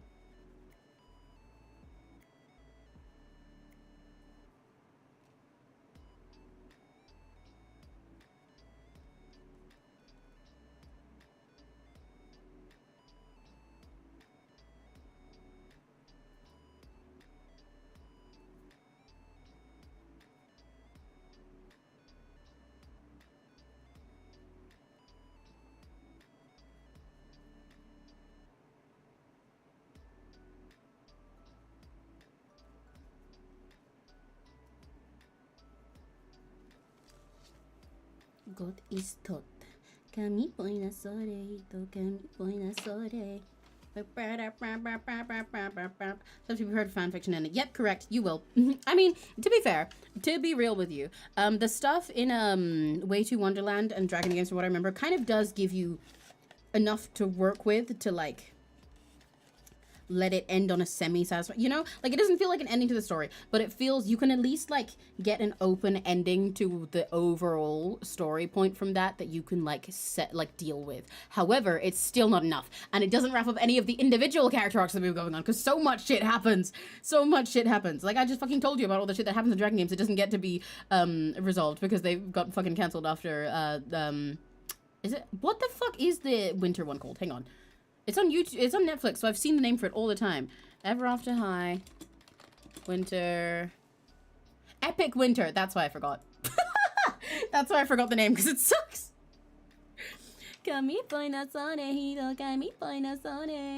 Yeah, that's why I forgot, because it's lame. Because it's lame as hell.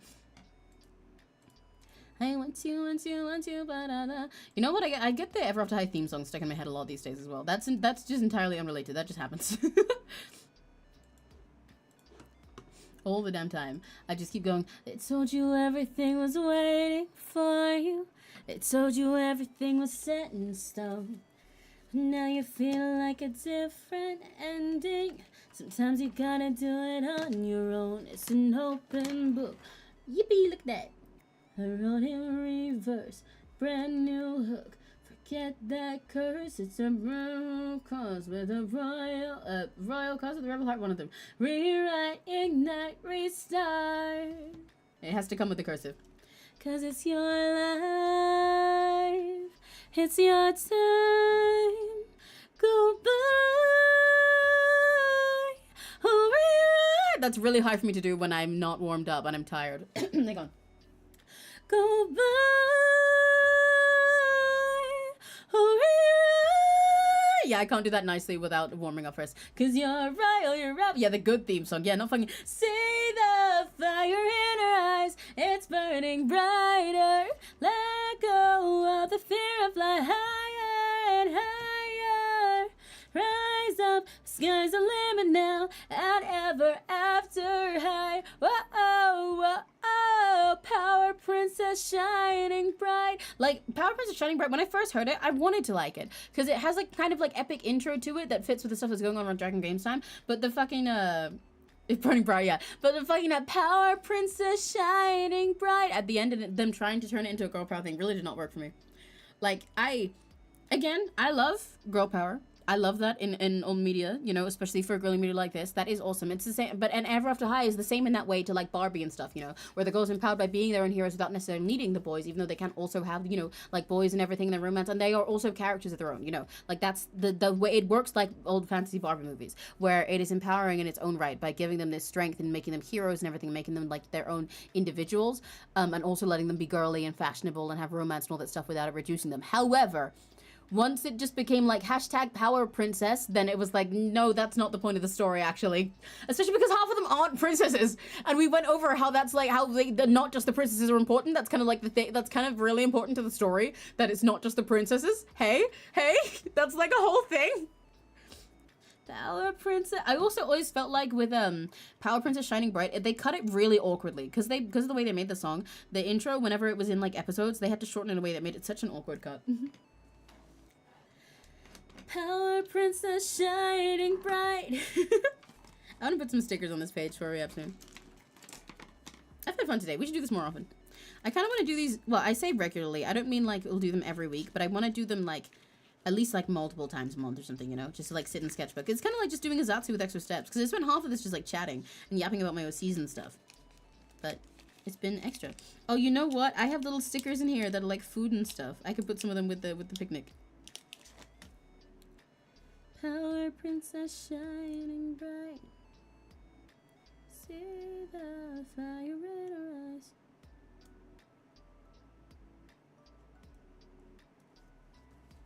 Look, little snack. I wonder if I can find more food ones.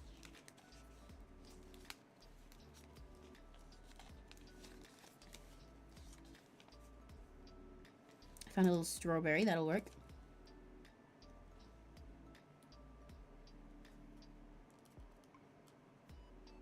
I'm gonna put it on this cake. What else can I find? This is another thing that I find really fun about using little stickers and stuff. Forgot the Way to Wonderland. Oh yes, I used to get that one stuck in my head all the time, but I'm forgetting it now. What was that song like? Wait, I wanna find out now.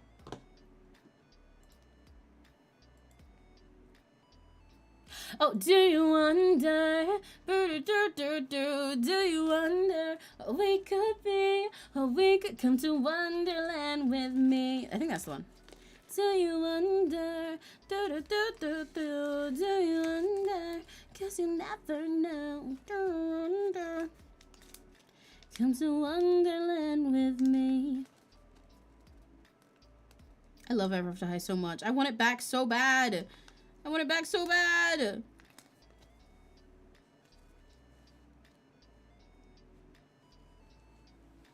Actually, I'm gonna put this little candy sticker with Emmy because it's too big. Ba, ba, ba, ba, bum.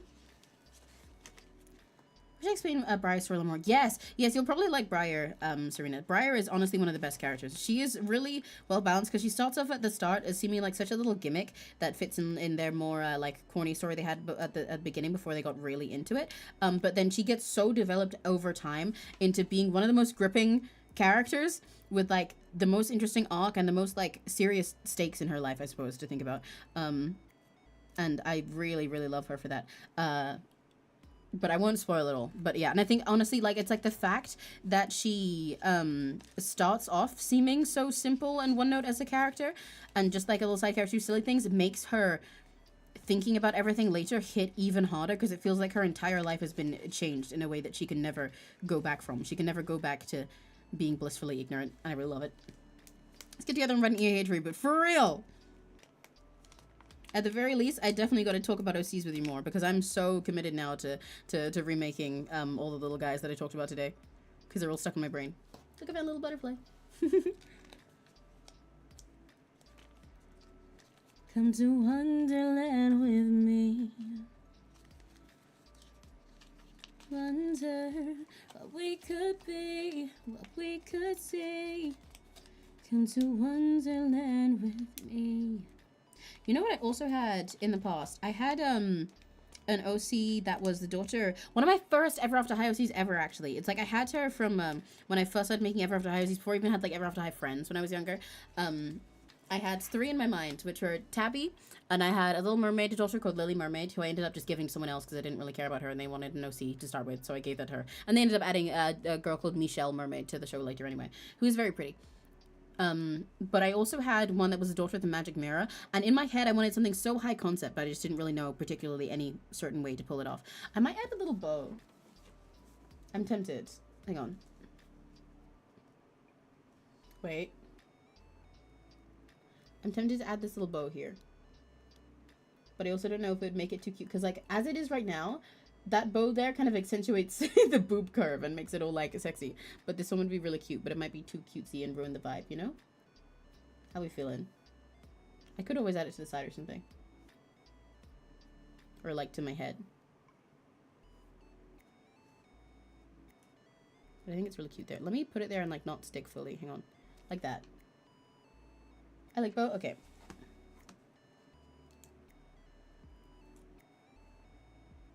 Put it a little down so the boob stays there. There we go. That's cute. What was I gonna say? But yeah, I had one who was the daughter of the magic mirror. I think I called her Maggie eventually, because it was. I think I remember having a thing that was less in mind, that she was less like the daughter of the magic mirror, because I didn't really know how that would work if it's an object, especially since like Apple like has a magic mirror in her thing, and more like Apple's magic mirror, I think was my concept, got turned into a person, and then she was just deciding like, well, I guess I'm like the rest of you now, and had some magic stuff going on. But then they kind of trampled on that when Mira showed up, and I cannot say anything about her because it'll be huge spoilers for everything around her. Because she was kind of like stepped on it, but also at the same time it didn't, but also at the same time it did. And then I never did much with her, but I'd love to revisit her sometime. Everything on here is so cute. Look at this little page of silliness we had today. Mira shots and Dragon Games, yeah! And all of the stuff with her, which I can't speak on. Come to Wonderland with me. Oh, everything we've done today is so cute. I love it here. I love sketching in me sketchbook. I want to draw a little 𝘆cie𝘂𝗿 somewhere.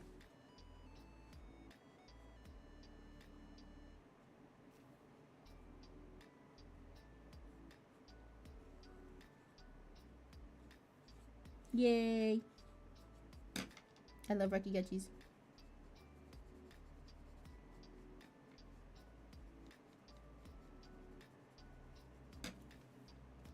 Hang on, I got a vision here. Need more colors. Read the class of classic graphic novel. I don't think I did. 𝘆cie𝘂𝗿 plushie. I want one so bad. I would kill to make one day. It would be so fun.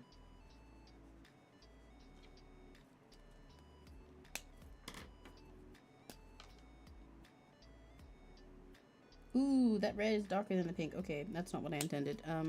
Where's my orange?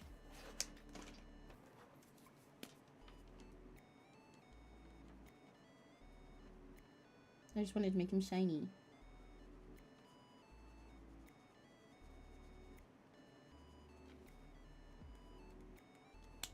Guess he's gonna be a red 𝘆cie.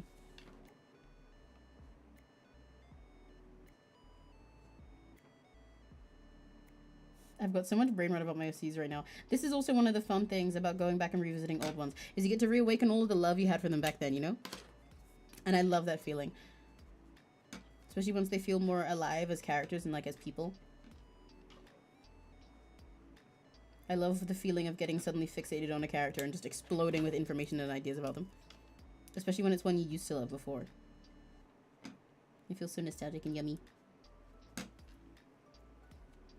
Yay, 𝘆cie. Oh, he looks extra like he's glowing on the screen. That's really funny.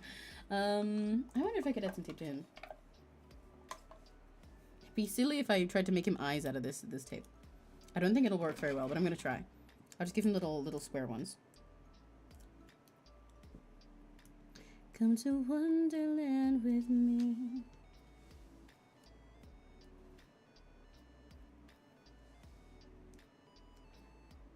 Those are too big.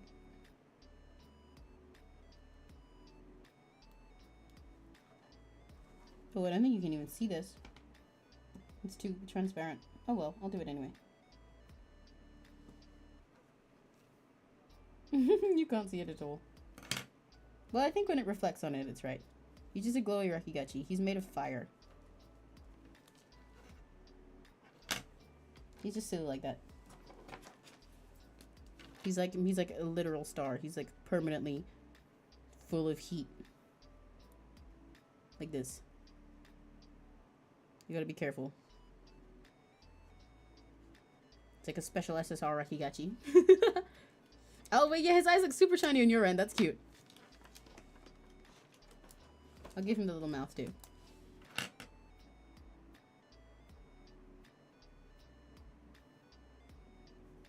Ooh, I can't draw over that much pen. Hey, pen, come back to life for me, please. Hey, hey, hey.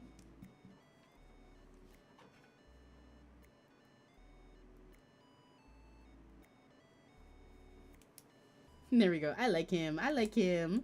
I like this little guy.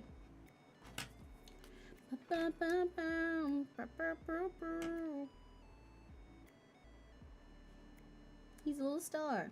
Star, star, 見たらわかる Star, blah, blah, する I get a star like you Star, star, 見たらわかる真夜中味んの starlight となれば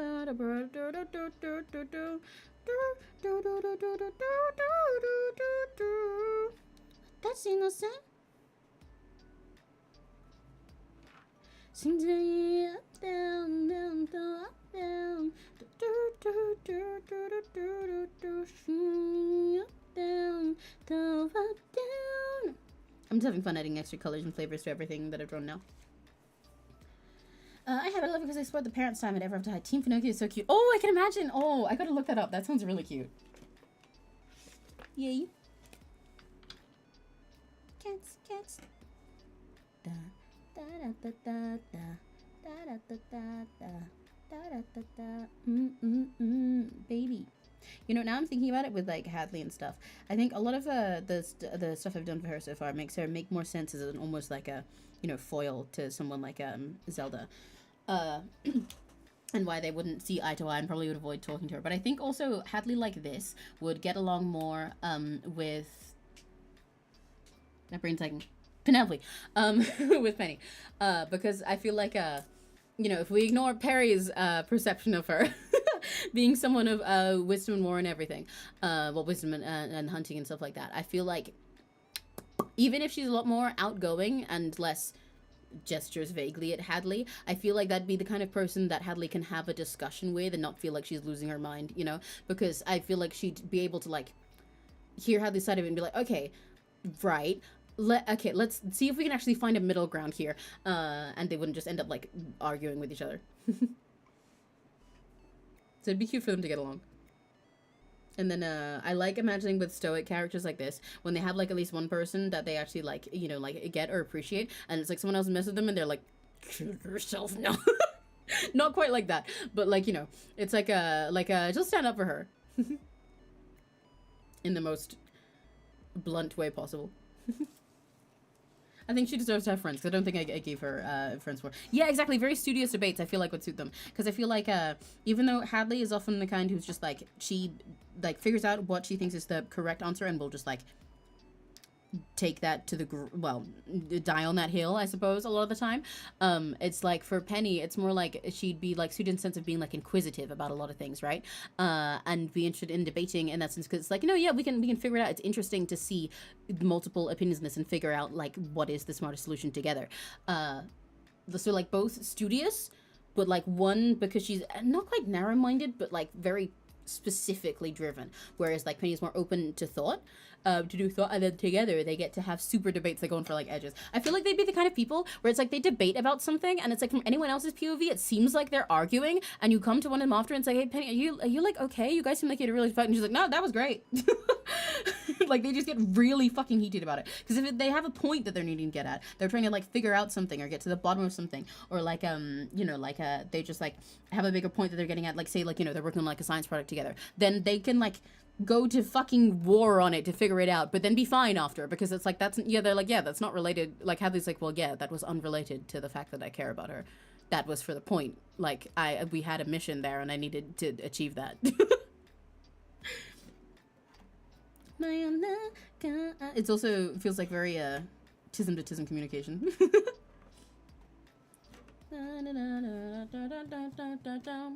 But yeah,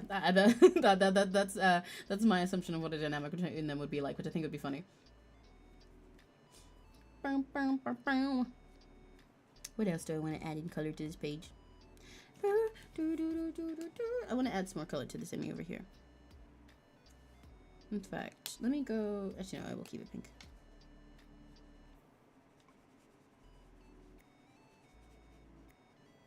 Penny runs to student council. How do we most reasonable campaign right? Yes, exactly, exactly. Pilot shot it so precisely. It kind of makes me think of the Monster High episode where Abby runs for stuff. Honestly, Hadley would be a little bit Abby coded in the flavor of straightforward that I imagine her as now.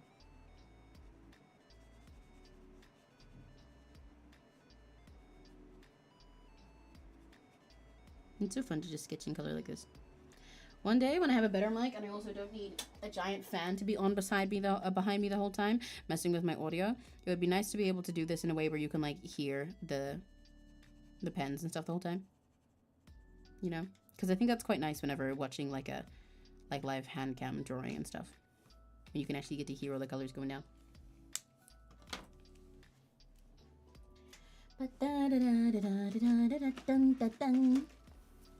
I like how this whole page turned out. It's so colorful and cute.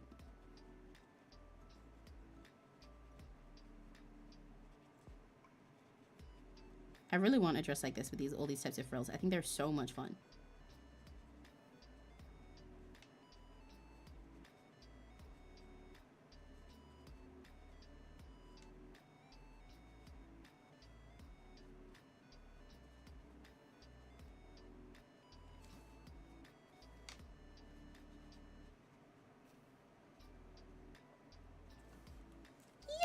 I'm gonna add some more, because I didn't color my horns in on this one.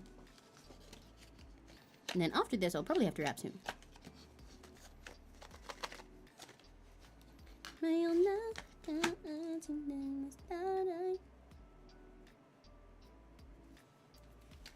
There we go.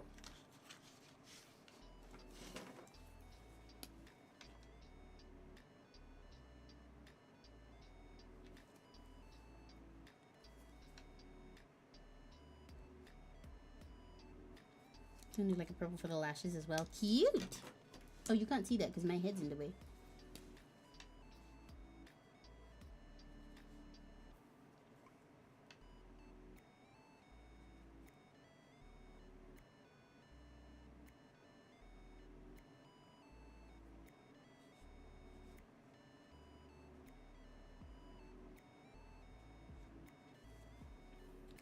There we go.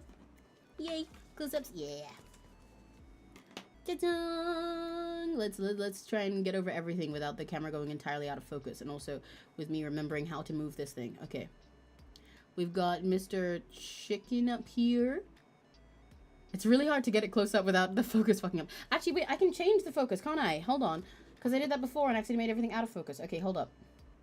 I need to position this right first for how I want it, and then I can figure out how much I need to change the camera.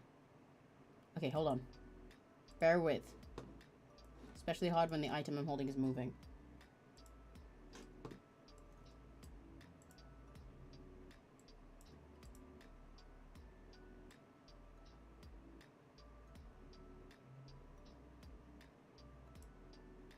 I think 22 like that will work. Yeah. Okay. Cool. Yeah, now you can see a little closer up. Yay! Look at them! Look how cutesy patootsy they are. Hold on. All the things we drew today. Oh my gosh, it's really hard to angle this right. Wait. Wait, there. There we go. Yeah, you can actually see the page. Look at that. Look at that. There's our little picnic with Iron Man with Tabby. There's a doodle I did. There's the Emmy in a very Italy dress. Except I kind of, it's like a holographic thing that's kind of, it's mostly white, but it also goes like peachy pink colors, but you just can't see most of the lighting changes here. And fuck, I can figure this out. I swear I can figure this out.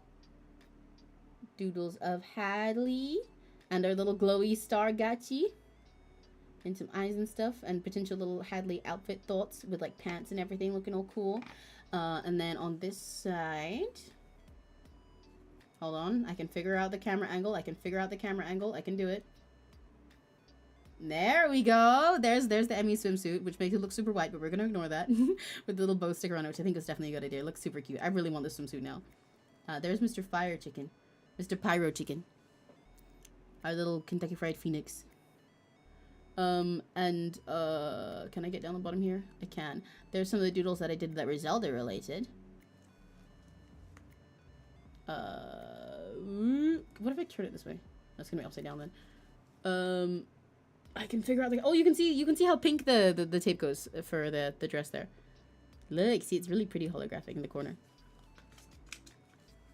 Okay, I can figure this out. I swear I can figure this out. Wait. I got this. There it is. There's the little Emmy that I did in the corner in a little frilly dress in all pinks and purples. Yay! And the other doodles I did showing old versions of Hadley. But yeah, there's our little sketchbook page for today. Let me put it like... Wait, I've got an idea.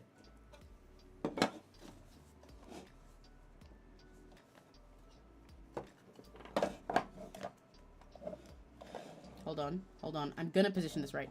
I'm gonna do this so that we can have the whole thing in shot, and then I can change the focus a little bit, and that's the shot we can end so you can actually see it all. Yeah! Okay, hang on. I'm cooking. Do I need to focus in or out? That's the question. I think out.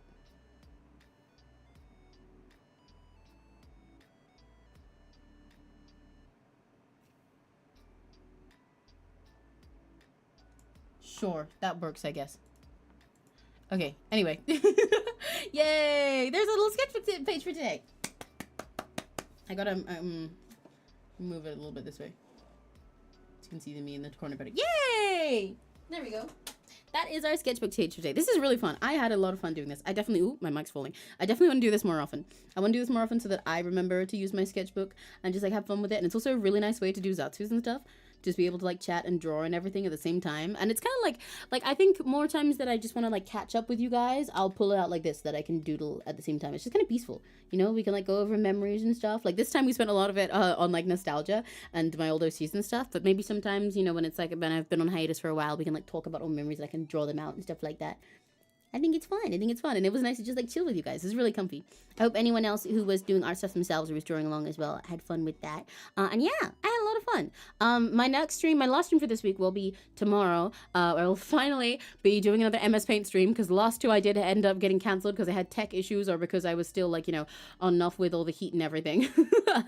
But now, yeah, tomorrow I should be able to do that because my shit is normal. And if it isn't normal tomorrow, then I will explode something until it is. I swear to God. But other than that, that's all the rest of our plans for the week. This is fun.